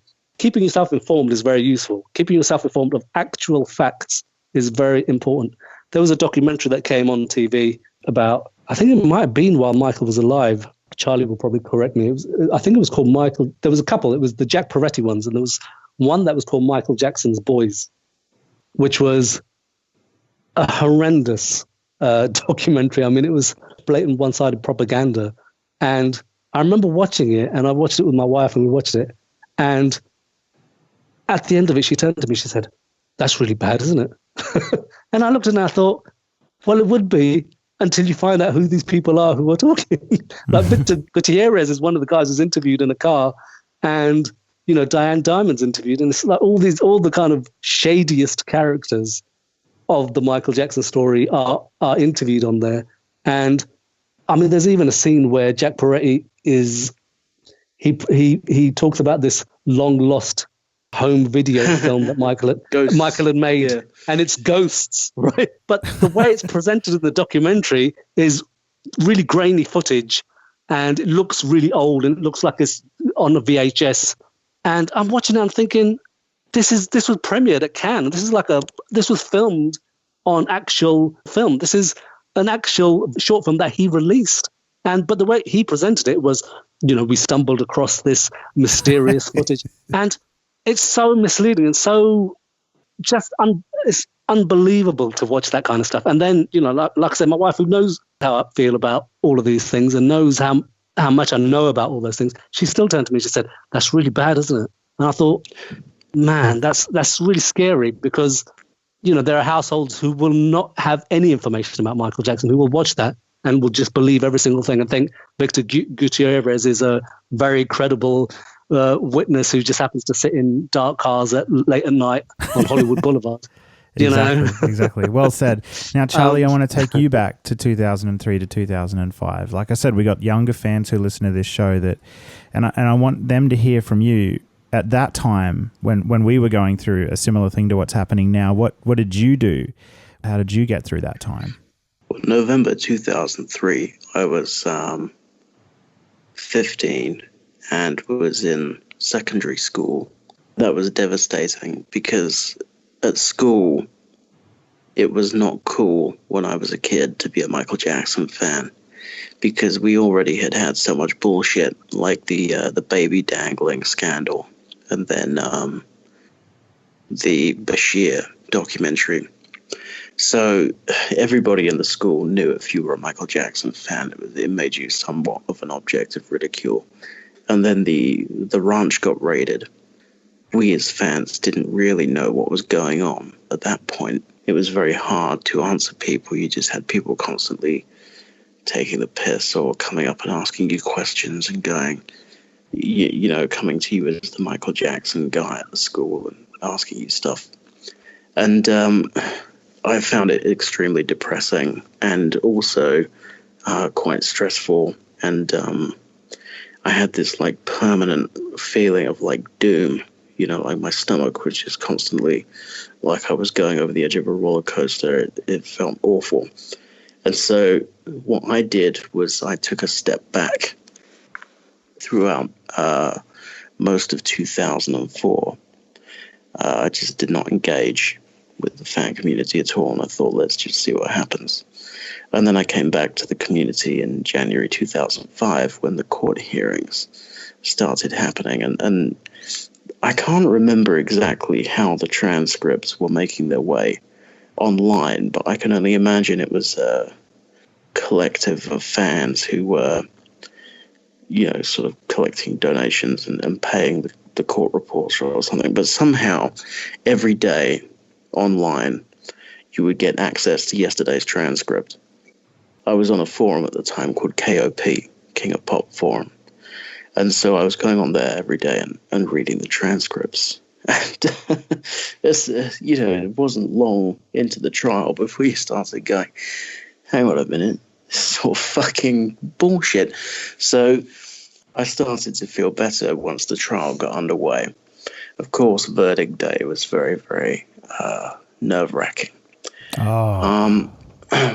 But so that was how I coped, really, was I just took a break and then came back and was just analyzing the evidence on a daily basis. And that's interesting you say that because, you know, there are people that take a step back and there are people that need to remove themselves from the community for a while. It's not necessarily that those people think Michael's guilty or are like, whoa, I'm out. See you later. Have fun. It's because this can feel so overwhelming mentally to process all of this negativity and hate that sometimes you do need to just remove, reset, research, remember those facts, and then come back to it fresh. So I think that's actually a really good perspective. Just, you know, as we're watching, you know, these online, we're on Twitter, we're seeing these prominent people in the community. If they are taking a little break and they're being a bit quiet, doesn't necessarily mean they're throwing the towel in. So that's really good thoughts there, Charlie. Thank you. Now, Q, I want to take you back. You know, you were a fan even in 93. You became a fan in the Dangerous era. I don't know whether you were too young of a fan at that point to know everything that was going on there, but can you talk to us about how you coped through the allegations? I remember when the 93 allegations first broke, my mum had read a small piece, because at the start it was just a very small piece in the paper about what was starting to happen. And she said, oh, there's something in the paper today, and I just want you to know that, you know, just because it's in the paper, you know, doesn't mean that it is true, and that you shouldn't always believe what you read. You know, you should research and stuff when more information becomes available. And I always remember that. So there was 93. I was in early high school, I think it was. It was not fun. It was not great. But back then, the same as in the 2000s, I think that when there was information, and back then it was really what was just reported in the paper. And I think the media back then in the 90s was a bit more balanced. There was the hard copies. There was the tabloid media, TV and magazines. There was that. But then there was the media that was respected. Journalists were real journalists and did their job and presented both sides of the stories and facts and evidence. And it was with that in the 90s that I could go to school and say, well, yeah, sure, that's been said, but the reality is, have you heard the phone calls that were recorded where, you know, money was demanded and this is clearly an extortion attempt that has just gotten way out of hand. obviously, since then, it's been a lot easier to access information. In the 2000s, when the 2003-2005 thing started, so before the trial, when it was just the charges and I guess the arrest and the media was not quite as balanced, and it was a bit harder to sort of for them to show both sides. I was doing things like I made T-shirts which had in the top secret font across, made out of a stencil. I had it saying Jackson innocent, and I would wear that in my lunch breaks at work when I was walking through the shopping mall to go and get lunch. I would wear that on the weekend. I would wear that when I went out. And if people could stopped and asked me, and I don't remember if that happened or not, I would be able to talk to them about it. I organised, not very successfully, but I did organise a march for fans in Perth where I lived. It was 25th of January. I'm guessing this was maybe 2004. I'm guessing if it was that early in the year. I organised a march. I got a police permit. I went and filled all the paperwork out, organised a march. I did get interviewed by one radio station, thankfully, because that let 2 people know about it. That came along. I had some banners. I had fact sheets that we could hand out. And I've actually got a picture of it here. I found it when I moved house, and it's a fact sheet it's just one A4 page, the truth behind Michael Jackson allegations. I've got myth, fact at the top. And then I've got information on the new accusers. And it's got a little bit about the accuser in this. And then I've got information on the investigator. And there's a couple of paragraphs about Tom Snedden. And that is how I fought back then. Sure, it wasn't a huge march with 60 people. There was literally just a handful of us. It did actually get me, in the inside cover of the paper, how there's always a cartoonist that does a political cartoon. There was also in our state at that time a big discussion about stamp duty tax and stuff like that. My little march was the basis of a political cartoon where there's one lone politician holding a sign saying stamp duty support march. That was sort of making fun of me being the one solo Michael Jackson fan, almost doing this Michael Jackson support march. So I even made the inside cover of a political cartoon, which I had thought I'd lost. So I was really happy I found that again. So back then, that's what I did. And I think I can see echoes of that now. And I think it is essential that fans look at this from a common sense perspective and see how they are presenting their film with no evidence and no facts because they don't have any.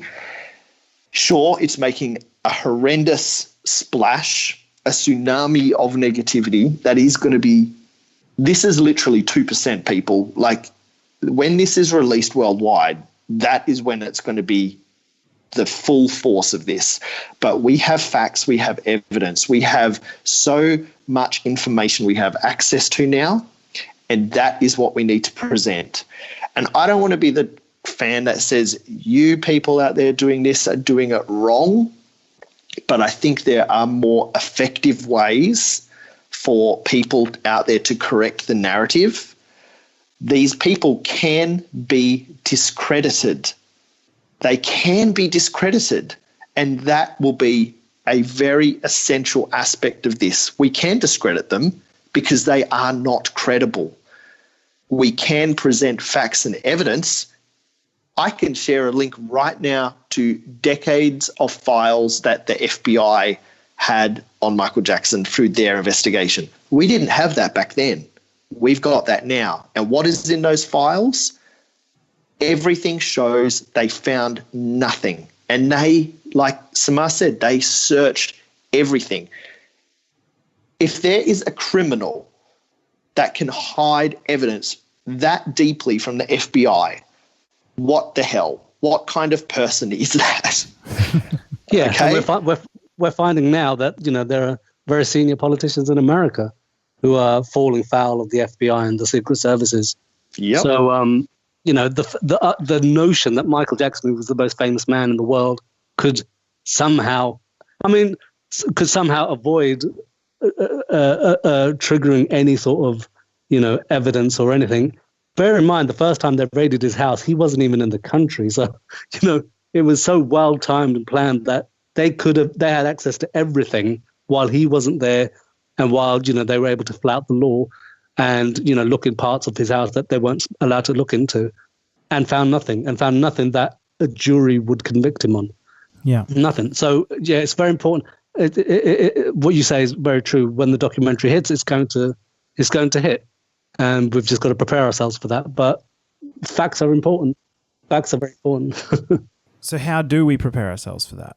You've got to understand, you have to have the mindset, it's going to hurt and it's going to hit us and it's going to be damaging. Simple. You've got to accept that. I mean, Taj, how the hell he stays good-natured, I have no idea, because I'm really upset about it. But he's got like remember Batfink, the cartoon Batfink, the wings, like a shield of steel, and everything just falls off him. And it's like, how do you remain good-humored and kind of calm and reserved when I'm furious? I know Charlie's been furious. I know other fans are very upset about the whole thing. But what he said is quite interesting. He said this will bring attention to the allegations. And what that means is when it comes to countering those allegations, when it comes to talking about facts and evidence, there will be a heightened interest. People will be more interested in listening. So we've got to count on that. We've got to hope for that. But you've got to accept that it's going to be damaging in the short term. We need to accept that we can present all the facts and evidence. Some people won't listen, and then, you know what? Move on. Because there are other people that will listen. Yeah, exactly. And also, you've seen it today on my Twitter feed when I challenged a journalist quote, to kind of defend her article online. She didn't respond and just subtweeted me, mockingly subtweeted me, but wouldn't respond to any of the questions I asked. And I was perfectly polite because they can't defend those positions. And that's going to be a problem going forward for them. So we've got to bear that in mind as well. I think in that scenario, and I've done it a few times, I'm trying not to engage in a lot of those people, but when I have, I've actually just gone in because they're public profile, and any reply that a person replies on Twitter that is a public profile will be seen by anyone looking at those replies and comments. So I've just gone in and I've just dropped in links. Here you go. Yeah. Here's the FBI files. Here's the court transcripts. Whatever links I had that was pertinent to whatever they were saying, I've just dropped them in there and left it, because then anyone that actually goes in can actually go, oh, hang on a minute. And some of those replies are actually getting a bit of traction. They're getting a lot of shares and things like that. Yeah. So that's one way. If they're going to just be like what you said, that lady did, and subtweet you and not take you seriously, then you know what? You can just leave that on her doorstep, and anyone walking past that doorstep is still going to see it. Exactly. And also it works in our favor. If she blocks me, it just kind of highlights even further the hypocrisy.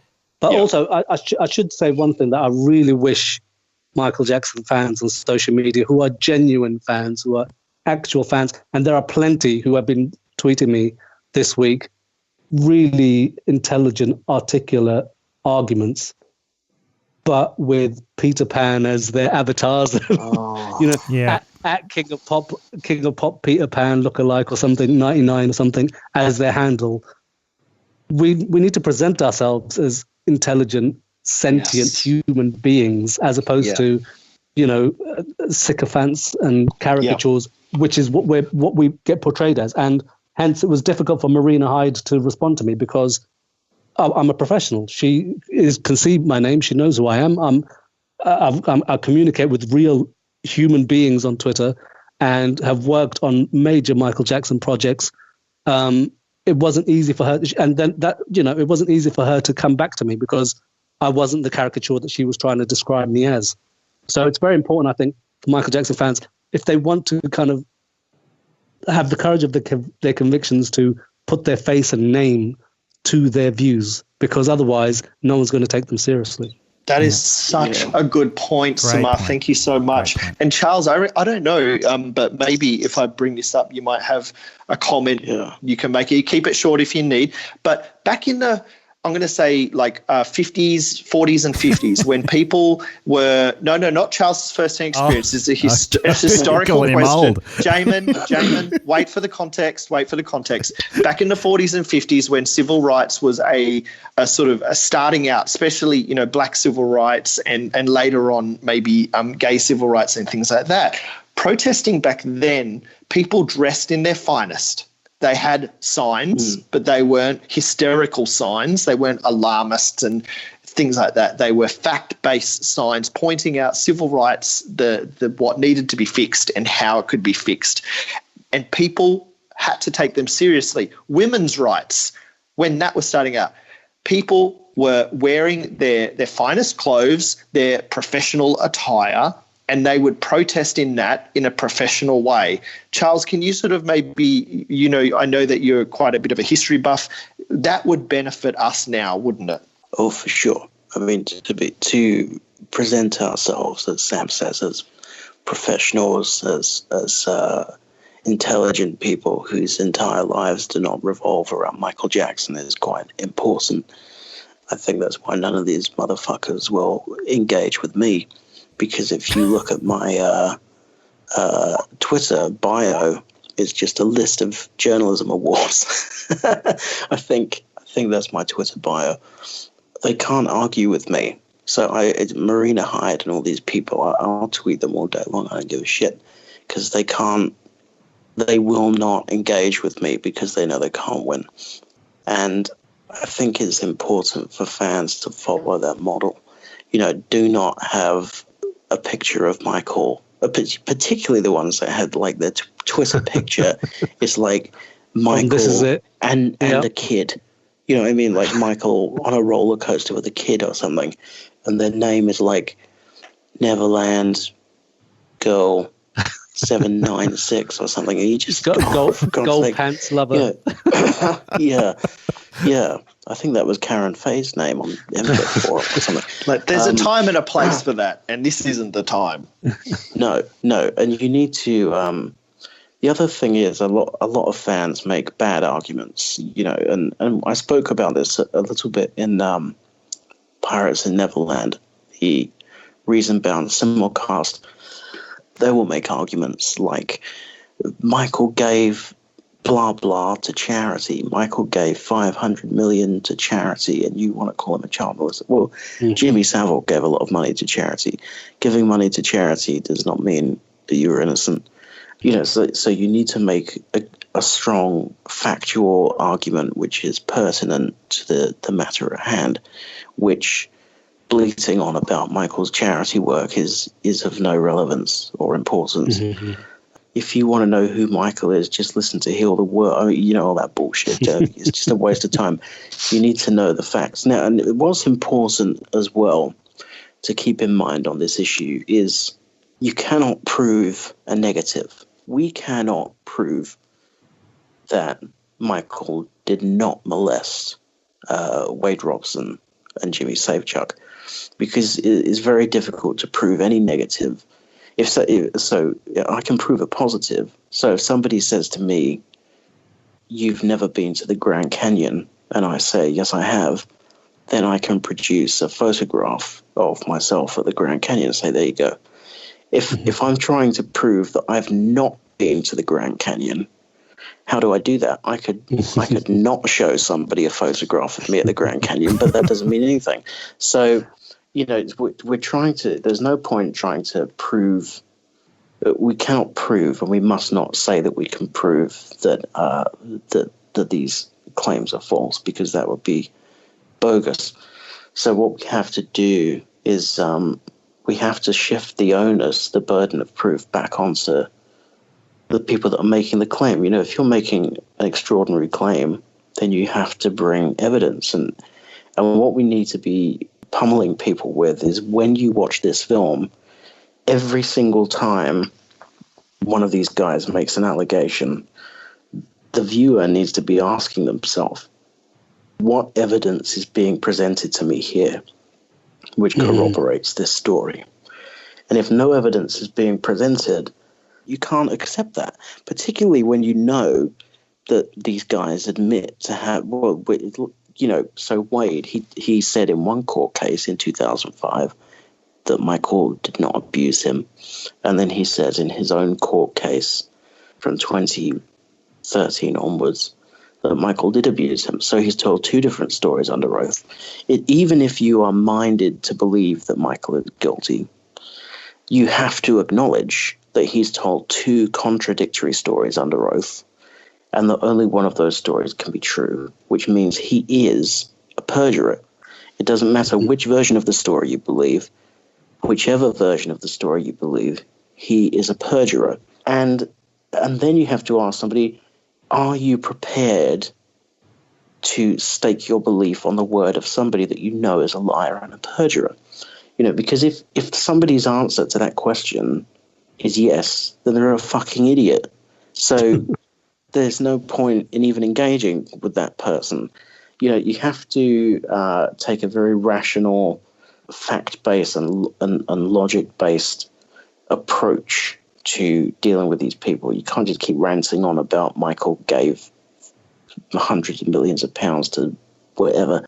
You need to get into the nitty-gritty and also be aware of what you can prove and what you can't prove, and where the burden is for the other side. If you're going to tell me that these guys are credible, you need to explain to me why they're credible. And saying, well, their stories are graphic, all that. That doesn't. A graphic story is not necessarily a credible story. There's a long history of fake child abuse allegations, which were very, very detailed and graphic, which I could list if you wanted me to. It happens all the time. People make detailed fake allegations all the time. So saying it was graphic and detailed, again, is not a good argument. So you need to be able to recognize good and bad arguments and know what questions to ask. Thank you so much, Charles. Oh, that's why I ask you these questions. I'm sorry to put your voice through that. I'm assuming there'll be a hashtag for the episodes when they're on either Channel 4 or HBO in America.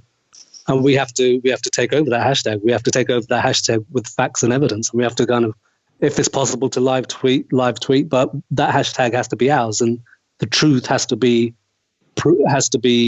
exposed. Anytime they say anything in particular about, Wade will say, well, I didn't know what abuse was. Okay, that's one argument.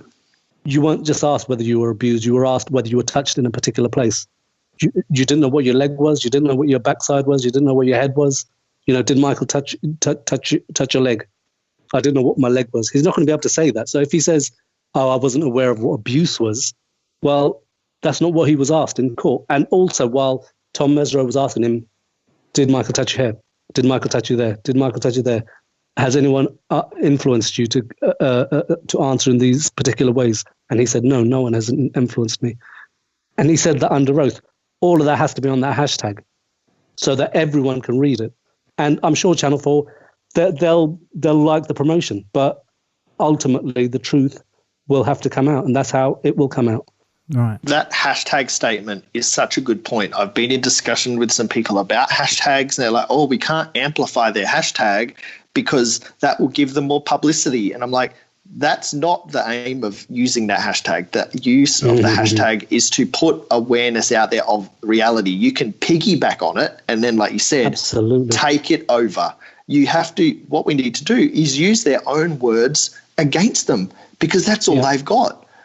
But also, it's their word. People are online saying, well, it's their word against Michael's word. It's not their word against Michael's word. It's their word against their word under oath. It's their word for $1.6 billion versus their word under oath for nothing, for no financial motive, no financial gain. It's not just their word against Michael Jackson. That was what made me laugh when you were on the BBC earlier, and that silly cow was saying, we have to believe victims. It's like, well, hang on a minute. How are you picking and choosing when to believe them? Why do you believe them now, but you don't believe them in 2005? It's all very well saying believe the victims, but we do believe the victims. We just believe them 15 years ago. rather than today. Yeah. When there was no motive. Picking and choosing. Yeah, exactly. And to say they're incredibly credible. Oh, yeah, they're more credible now. They're looking for $1.6 billion than they were when they were testifying for no money of their own volition.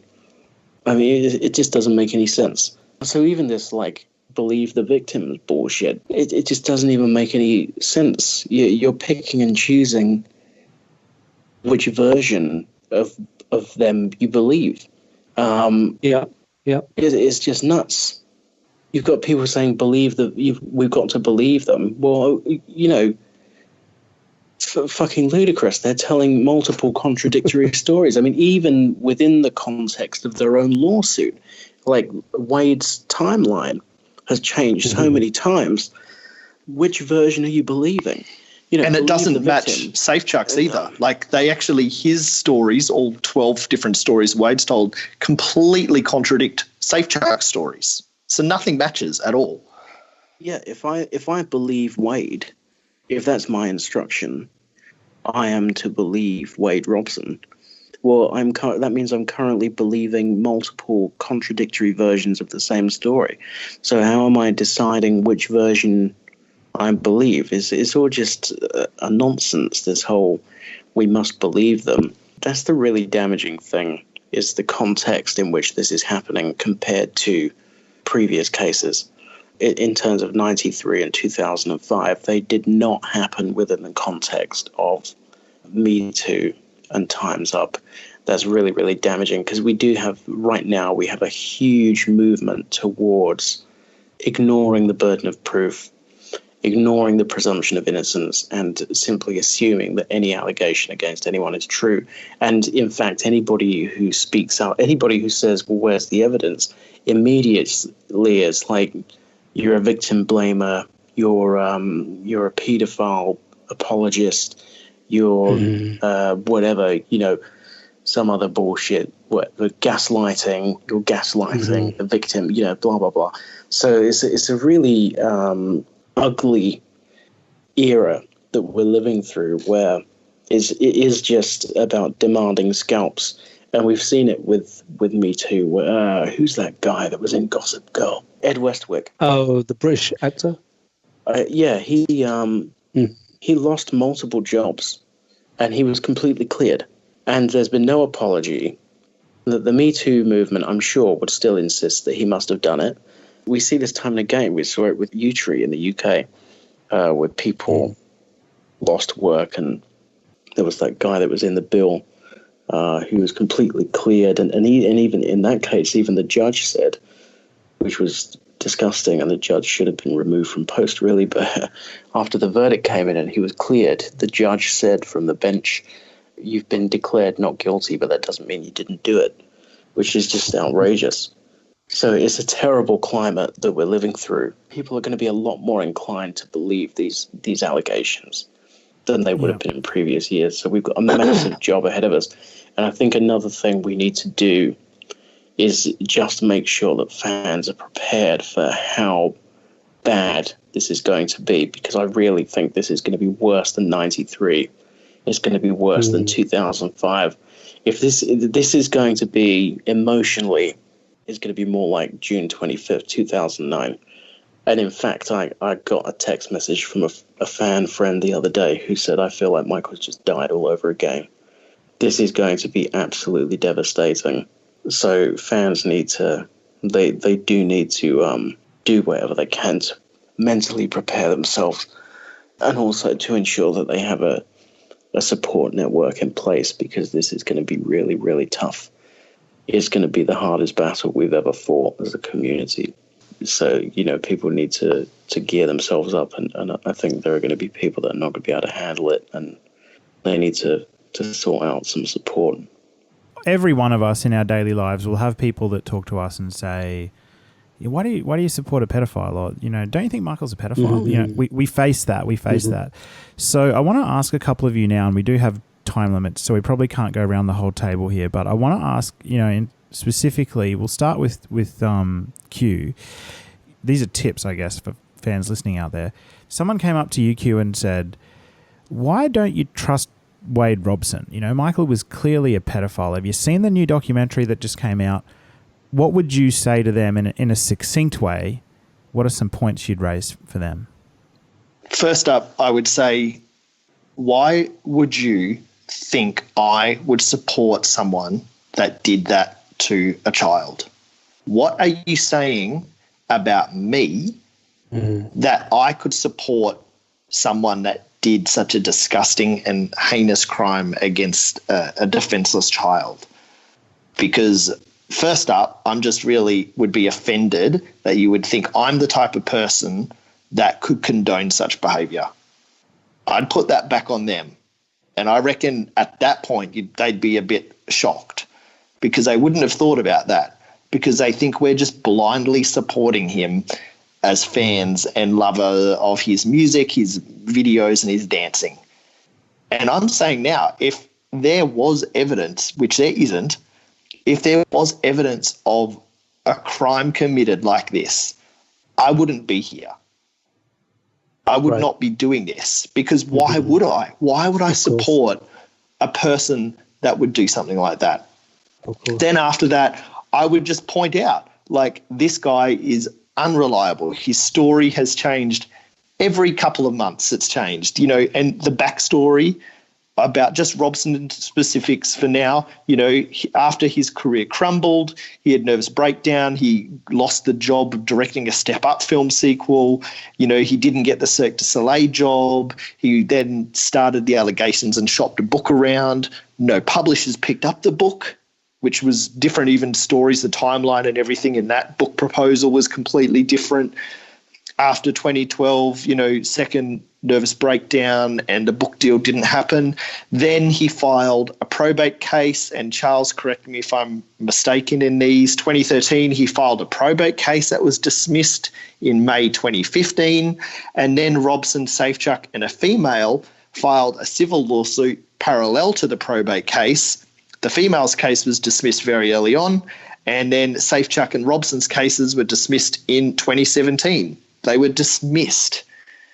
And then, just to bring in Safechuck, his stories are based on a book by Victor Gutierrez, who lost a slander suit against Michael for millions in 1998. His stories don't even match with Robson's. Also, why would a person that's committing these crimes then bring someone that he's been raping and abusing for years, many, many years? Why would he then let that person be the lead witness in a trial against him for those exact crimes? How absurd would you have to be to do something like that? He supported Michael under oath in that trial, and like Samar mentioned, the questioning was not generic questioning. They were very, very specific, clear questions that he answered very matter-of-factly, very clearly, just stated as the questions were asked, he answered them all. And that was all under oath. So well said. What have you got next? Let's zoom out of, you know, the Wade Robson and Jimmy Safechuck thing specifically here. And I want to ask you, Samar, to start with. Like, what if somebody came up to you on the street and said, do you reckon Michael Jackson's a pedophile in general? How would you respond to them in a succinct way? Well, honestly, I had this conversation this morning with Charlie over WhatsApp after getting subtweeted by a journalist for The Guardian. And I said to him, this is quite concerning, you know, because there are people who hadn't tweeted me directly, but are saying to other MJ fans, why are you defending a paedophile? And I said to Charlie, I said, this is really ugly, because if that is the pervasive narrative that, like the Jimmy Savile situation where no one wants to touch him now, and we are those fans who are supporting him online, that's quite worrying. We've got jobs, we've got families, we've got kids, we've got, you know, lives, and this has the potential to kind of tar us with all with the similar brush as, you know, apologists. What we have to understand is, look, what these allegations mean, and what the kind of narrative that is being painted means, is that Janet Jackson, who's one of the biggest celebrities in the world, has to be an apologist for paedophilia. Who believes that? Is anyone going to believe that? We have to believe that, all of the Jackson family are somehow involved in defending paedophilia. No one's going to believe that. That's not possible. And no one's going to believe that as a truth. We've got to believe that kids who grew up with Michael for years and years and years, Taj, Brandy, TJ, Brett Barnes, Macaulay Culkin, Corey Feldman, people who have intimate knowledge of him, Karen Faye's daughter, Ali, we have to believe that all of them lived different lives compared to the kids who are making these allegations now. The way we challenge it is with facts and information and historical facts as well. There's one interesting interview that was carried out after the 2005 trial when Michael was vindicated. And it's with Frank DeLeo, and he's sitting outside the court case, and he said, this clears Michael, not just from the allegations of 2005, but from the allegations of 1993, which evidence was allowed to be heard in 2005 and was presented to a jury who still didn't find it credible. So, people can say Geordie Chandler got paid off. Geordie Chandler's mum was able to testify in 2005, and the jury did not believe her and still found in Michael's favor. So he was tried for that allegation in a court of law, and a jury still didn't find against him. What more can you do than be found innocent and vindicated in your lifetime? You can't be prosecuted after your death. And if you can be prosecuted after your death, that's a very, very dangerous precedent. Because what we're doing, we're turning Michael Jackson into Emmett Till after he's been killed. Yeah. Okay, thank you, Samar. And Charlie, what if somebody you knew, a family member, a friend, or someone came up to you at work and said, is Michael a pedophile? Is Michael Jackson a pedophile? How do you respond in a succinct way? What do you say? My response would be, I believe absolutely in the principle that unless you can prove beyond a reasonable doubt that somebody is guilty of a crime, then it is immoral and offensive and wrong to accuse them of that crime or to suggest or say that they're guilty of that crime. I would say that I have scrutinized all of the evidence that's in the public domain regarding these allegations, and there never has been a claim which has met the burden of proof, which would be required for me to consider it as valid or believable. In fact, every claim which has been brought against Michael Jackson has been extremely dubious. The doubt has been not only reasonable, but overwhelming. You have the 1993 case where 2 grand juries refused to bring an indictment because the case was so weak. And that 1993 case is the blueprint for every other case which came afterwards. So it all sprang from a case so weak that they couldn't get an indictment from a grand jury, which of course in America, they say a grand jury will indict a ham sandwich. So the idea that there was any merit to that case or that there was any strength to it, given that it was rejected by 2 separate grand juries, is just ludicrous. And every subsequent allegation is the love child of that allegation. There was never an allegation made before that. So it's kind of it's all fruit of the poison tree. It all stems from a feeble allegation which a prosecutor couldn't get a grand jury to hand a charge down on. And then you take every subsequent allegation in turn and scrutinize the evidence. And again, the evidential threshold is never met for a conviction or even close. And the new allegations are amongst the stupidest that have ever been made, with the constantly changing timelines, the contradictory timelines, the timeline that doesn't make any sense, where you now, according to Wade's story, you have him applying to be the head of a Michael Jackson tribute show after he's remembered that Michael abused him for nearly 10 years. It's just ludicrous. There's nothing there which is compelling. There's nothing there which is credible. And there's nothing there which would come even close to meeting the burden of proof. So some people might be comfortable with assuming that somebody is guilty without proof beyond a reasonable doubt. But I'm not. Would you bother in a brief conversation like this in a lunchroom and next to the water cooler? Would you get into the detail of the evidence? Would you talk about Evan Chandler was recorded saying blah, blah, blah? Or do you think it's... Oh, no. I mean, it depends what the question was they asked me. But if the question was, is he a paedophile or do you think he's guilty? Then I just would say no, because there's no evidence. There's no evidence which meets the standard. Therefore, it's wrong to assume that he did it. If they wanted to talk specifics, of course, I could do that all day, and then all the next day, and then all the day after that as well. But no, they probably would be suicidal by then. All right. Well, thank you. Thank you guys for your answers. I think that's going to be really useful for fans listening out there when we do get into those conversations in the next month or two, and we will be having them. How do we handle those conversations? So thank you very much.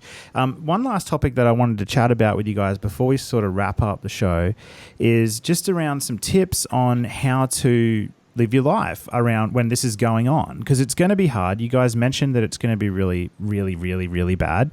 I'm not yet willing to throw in with the camp that it's going to be worse than 2003 to 5 in my context, but it's going to be bad. There's no doubt about it. When this hits TV, streaming services, yes, it is going to be bad.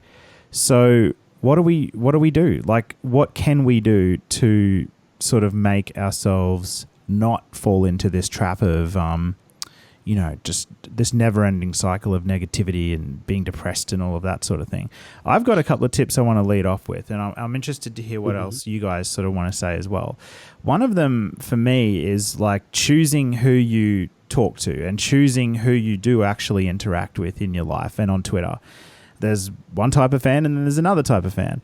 And one thing I've done in my own appreciation of Michael Jackson is make the conscious effort to surround myself with people who think really deeply and critically about Michael Jackson and look at the facts and the evidence and don't just, watch Michael in gold pants nonstop all day on their TV. But also choosing people that have a balanced life as my friends. So, and having one myself as well. So loving Michael Jackson and watching Michael Jackson and listening to Michael Jackson music and all of that. But, reading other books on things that aren't to do with Michael, watching lots of different movies, engaging in lots of different activities and things, and focusing on my family and focusing on my work and having a broad life that isn't all about Michael Jackson. I think doing those couple of things for me that's different to when I was a kid in school dealing with the allegations where my world was Michael Jackson at that point. That's it. It's broadening myself and surrounding myself with different kinds of people has allowed me to go through times of allegations and things like that in a more balanced way. What about you guys? Samar, what do you think?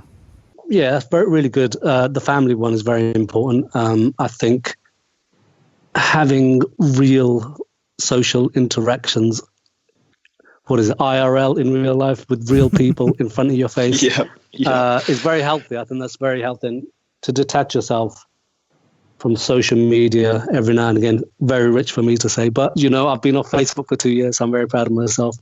And I'm only on Twitter now. So I think that's quite important. I mean, I'm involved in all sorts of stuff. I do Pilates. I go to the gym. I go to a boxing gym. I do yoga. I go to a Sufi zikr circle where we meditate and, are very deeply into spiritual kind of holistic practices, and which is absolutely bananas, because I tweeted something the other day on my Twitter and Charlie's best friend tweeted me. And I thought, how does this guy know everything that I'm tweeting about? Because I was tweeting about very kind of esoteric Islamic Sufic information, and this what's his name, Charlie? James Newman tweeted me, and I thought, who's this guy? Why do I know him? I'm sure he's familiar. And then I messaged Charlie, I said, who is this guy? And he said, oh, it's my best friend.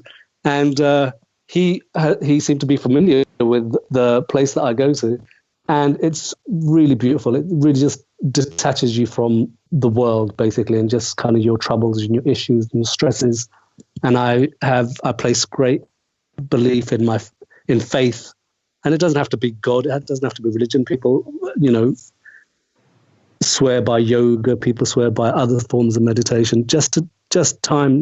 Some time to detach yourself from worldliness and the world around you, I think is quite healthy.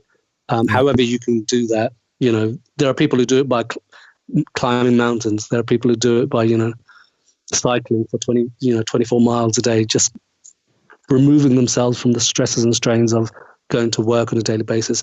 Just helps them kind of recharge their batteries. What I should say is that the Jackson family are an incredible model of how to not let the world get you down. Like I said, Taj, who's on the episode earlier today, he's the most good-natured of all of us on here. It's like we're so super stressed and we're trying to work out and navigate how to do this and how to do that. And he is the calmest guy in the room. And then, you look at MJ's kids and they're living their lives. I was just looking at Omar Batty's Twitter page and they are, they're keeping themselves active. They're keeping themselves nourished spiritually and kind of, within their kind of lives. And they're a very good model as to how to not let the world get you down and not let these stresses get you down. I mean, Janet Jackson is, she performed last night and she performed Scream with her brother's video behind her last night. And while we're kind of pulling our hair out, she's able to still do that. And it's miraculous to me, to be honest. I love those thoughts, Samar. It's like engage with it when you need to, like when it comes to you. Don't go out looking for, I'm going to go on Twitter today and look at all the negativity from all these different fans and get in fights. Yeah. Do it when it comes to you. Yeah, that's cool. But also, also be aware of your responsibility because, I said to Taj, I've had conversations with him prior to this, and I said, we're not going to be here forever. We're going, we will die in the next 20, 30, 40, 50 years if we're lucky. We're the fans who lived during Michael Jackson's life. And we're not going to be here forever. So we have a responsibility as people who were there and saw it all unfold in front of us to spread what we know. So, for example, when Marina Hyde posts a ignorant, ill-informed article to millions of readers on The Guardian, it's important for us, for people who know that she's posted something that's ignorant and ill-informed, to correct her and do it politely and do it, in good faith, and hopefully people will listen. And usually they respond like schoolyard jackasses, but hey, so be it.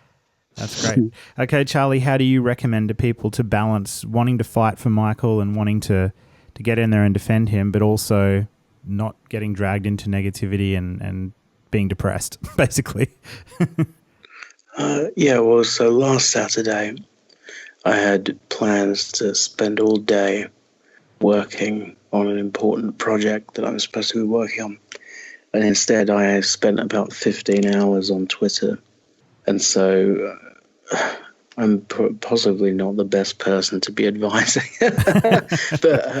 but I had to. I was so mentally drained by the end of that day that I had to come off of Twitter for the next 48 hours because it was just exhausting. So what I'm doing at the moment to cope, upset some people by saying this, but I'm not reading anything that anyone sends me. So in terms of tweets, if people are tweeting me, then the only way it gets read is if I know them. So if you tweet me, I'll read it. But I'm just skimming through because there's just so much fucking stuff coming in. And then on top of that, I'm getting emails from people I've never heard of, every day. And so I just can't engage with all that because I will never ever get anything done and it will consume my whole life. So I'm having to tune everything out. And I'm putting messages out there, but I'm ignoring what's coming back for the most part because it's so much admin. It's like a full-time job and I just can't do that. So in terms of how to escape, I'm not quite as active as Sam. I tend to just watch Frasier and drink custard or something. So sounds like my kind of man. I do have a great circle of friends, and I see my friends often. But you know, I think my number one thing that I'm doing at the moment is just trying to tune out a lot of the noise and focus on putting messages out that I think are beneficial, but not get involved in tit for tats and back and forth. That day when I lost like 15 hours, I was involved in an endless back and forth with this complete idiot who used to be famous in England called Dom Jolly. Oh God! And then another idiot called David Baddiel, who also used to be famous. Oh God! In England, he got dragged the other day for something else, didn't he? Which was nothing to do with Michael Jackson, and it was just a beautiful moment because it wasn't even the MJ fan doing it. Yeah. So I'm avoiding all that now. So I'm not getting involved in tit for tat. And if I do message any of these journalists, which I'm doing quite often, to embarrass them, they will not come back to me because they know they can't win. So I'm just kind of enjoying sending them abusive messages and then logging off. It is it must be quite difficult. It must be quite difficult, though, Charlie. Because honestly, I thought about it and I thought I find it quite difficult sometimes talking to people in the mainstream media because obviously I work in media to some degree, but you're an actual journalist, and these you people are not. Well, you know, you are going up against, however kind of ignorant they might be, they are, you know, quite, I don't want to say powerful, but they are well-known and oddly well-respected people writing for big publications. And, I mean, I've got to take my hat off to you because you really put yourself on the line. And it's, you know, if anyone could be making money out of this as a journalist right now, you could be making money out of this as a journalist right now because, you know, like Taj said, if you spun it a different way, you know, you could be taking this all the way to the bank if you wanted to. So I have a lot of respect for what you do in terms of challenging your colleagues, your fellow journalists, and being brave enough to do that and risk, because it is a risk, and people have to understand it's a risk to do that. Oh yeah, it's a massive risk. I mean, you know, it could impede my career, but you know, what I have to ask myself is, would I want to work with the kind of people who are involved in what's going on now? The answer is no. So I don't give a shit if they scrub me out of their address book or say, right, he's never going to come and work for us because I don't want to come and fucking work for you because you're a cunt. So, sorry, Q. Sorry, Q. Yeah. So, you know, fuck him. All right, so thanks for that wonderful advice there, Charlie. And Q, I mean, you have a job that nobody envies, mate. You are running the MJCast social media, and you're getting hit with hundreds of mentions all the time, every day, around this crap. So, hat off to you as well, mate, for navigating all that every day. But what are your tips on how do you balance wanting to fight for MJ, defend MJ, but then also not getting dragged into this constant negativity and depression around it? Some days I think that I'm doing a good job at that, and then other days I think I'm not doing a great job at balancing it at all because it is exhausting, and there's this crushing feeling on my shoulders that I haven't felt for years, since like the last time we've had to deal with this. I think in a way that when I am sort of actively campaigning against this, that is helping me. That is like one of my outlets. Like I said, I've been doing this in the past. I did this, you know, I'm physically doing something. And for me, and I know for a lot of people, that is an outlet for this. And I think the way you have to do it has to be a constructive way that will have an effect. So for me, it is trying to get the message out there that these people can be discredited because they are the fake moon landers, they are the flat earthers, they are the crazy ones in this because they don't have truth, facts, and evidence on their side.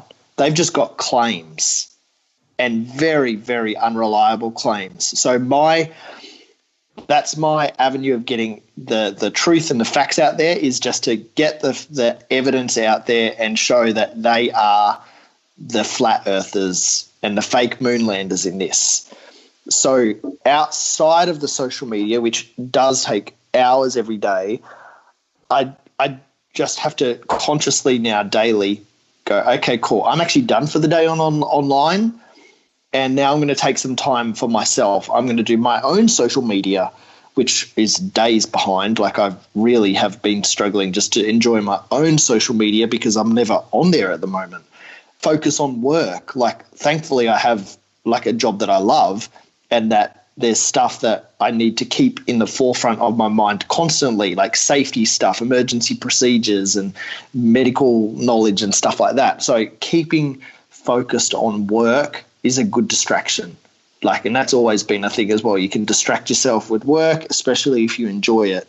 Yeah. And then time out of that is just, that's where I'm struggling at the moment, is trying to pull myself outside of that and do stuff for myself and things like that. But the points that were made about doing things in real life, especially with friends in real life, is a huge thing. So talking to my friend Paul Black the other day for like 2 hours about this was really very helpful.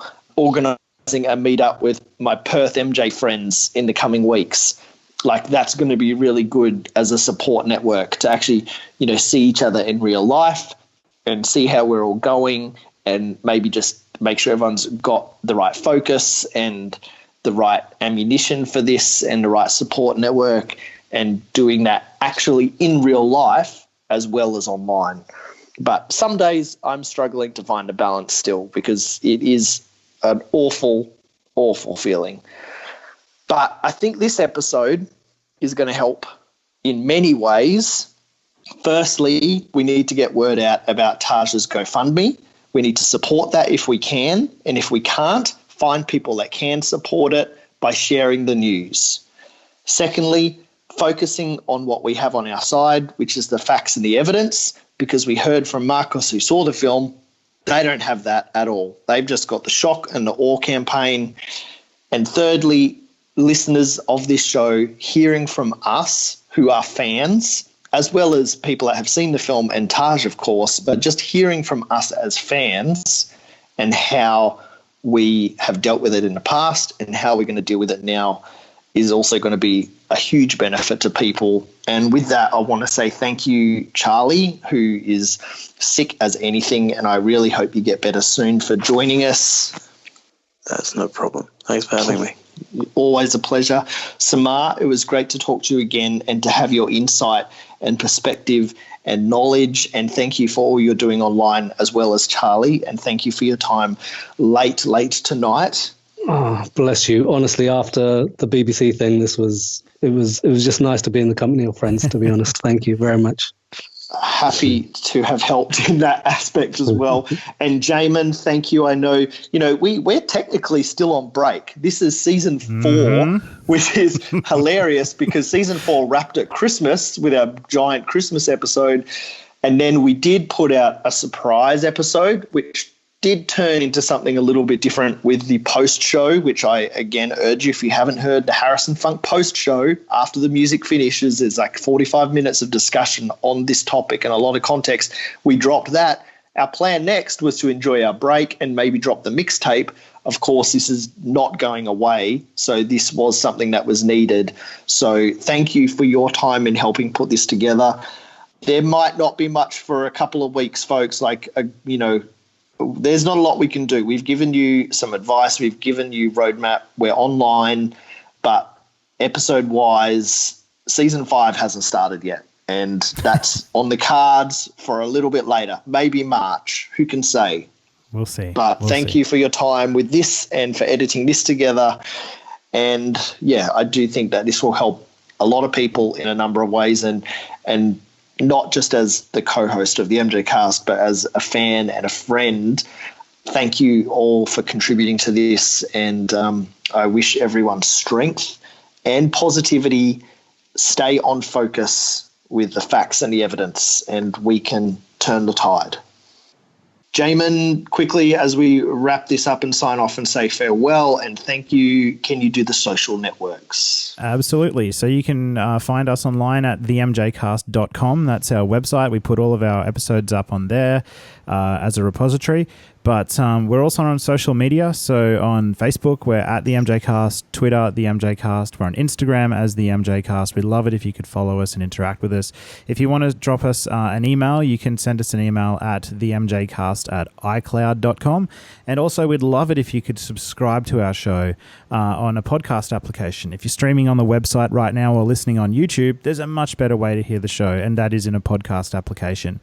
For example, Apple Podcasts on iOS devices, or Stitcher Radio on Android, or lots of different places. The benefit is that they get delivered straight to your device for you, and as you're listening, the show notes are there on the screen for you to explore and follow as it's happening. So please consider subscribing. Also, we've had a couple of great participants on the show today. Charlie, we've got you here. How can people reach you on Twitter? Please don't contact me, but you can follow me on Twitter at CE Thomson, THOMSON. Great. Thank you, Charlie. And also Samar. You can follow me on Twitter at the MJAP. I have just passed 4,000 followers, Charlie. Irritatingly, he beat me to it, but hey. It's quality, right? Quality, right? Now. There you go. Let's get in. Yeah. Hang on, I'm going to check right now.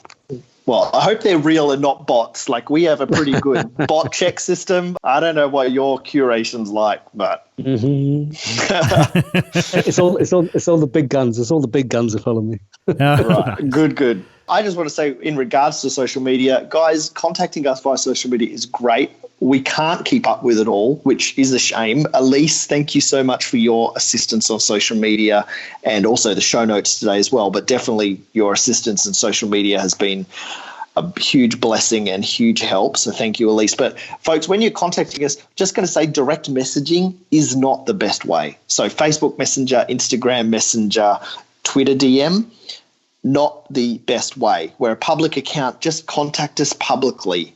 That's all I'm asking. Like, we have got so many notifications that I can assure you a lot are getting lost, and DMing and personal messaging and stuff is not the best way. And I really would just like to put a little discouragement out there, if possible. Please just do it publicly. That's all. I just want to confirm that I actually do still have more Twitter followers than Sam. Fake news. Fake news. Hashtag fake news. Oh, my God. Again, thank you, Charles. Thank you, Samar. We'll talk soon, and all the best. And Charles, get well soon. And Jamon, thank you so much for joining us. Yeah, no worries, Q. It's been lots of fun. This is the longest season ever, season 4 of the MJCast, but it certainly has been a great show. Look, I just want to send a word of encouragement out there to fans all around the world as well. Stay strong, keep balanced. Just get ready, because we are going to have those conversations with people, and hopefully this show's served you well in knowing how to have them. We'll be back, I'm not sure when, mixtape next, hopefully, and then maybe in a month or so or more, we'll be back with season 5 of the MJCast. Keep Michaeling. Thank you again, everyone. Tune in, stay subscribed to the MJCast, and we can fight this with facts and evidence. Go and do your duty in a rational way. Michael on.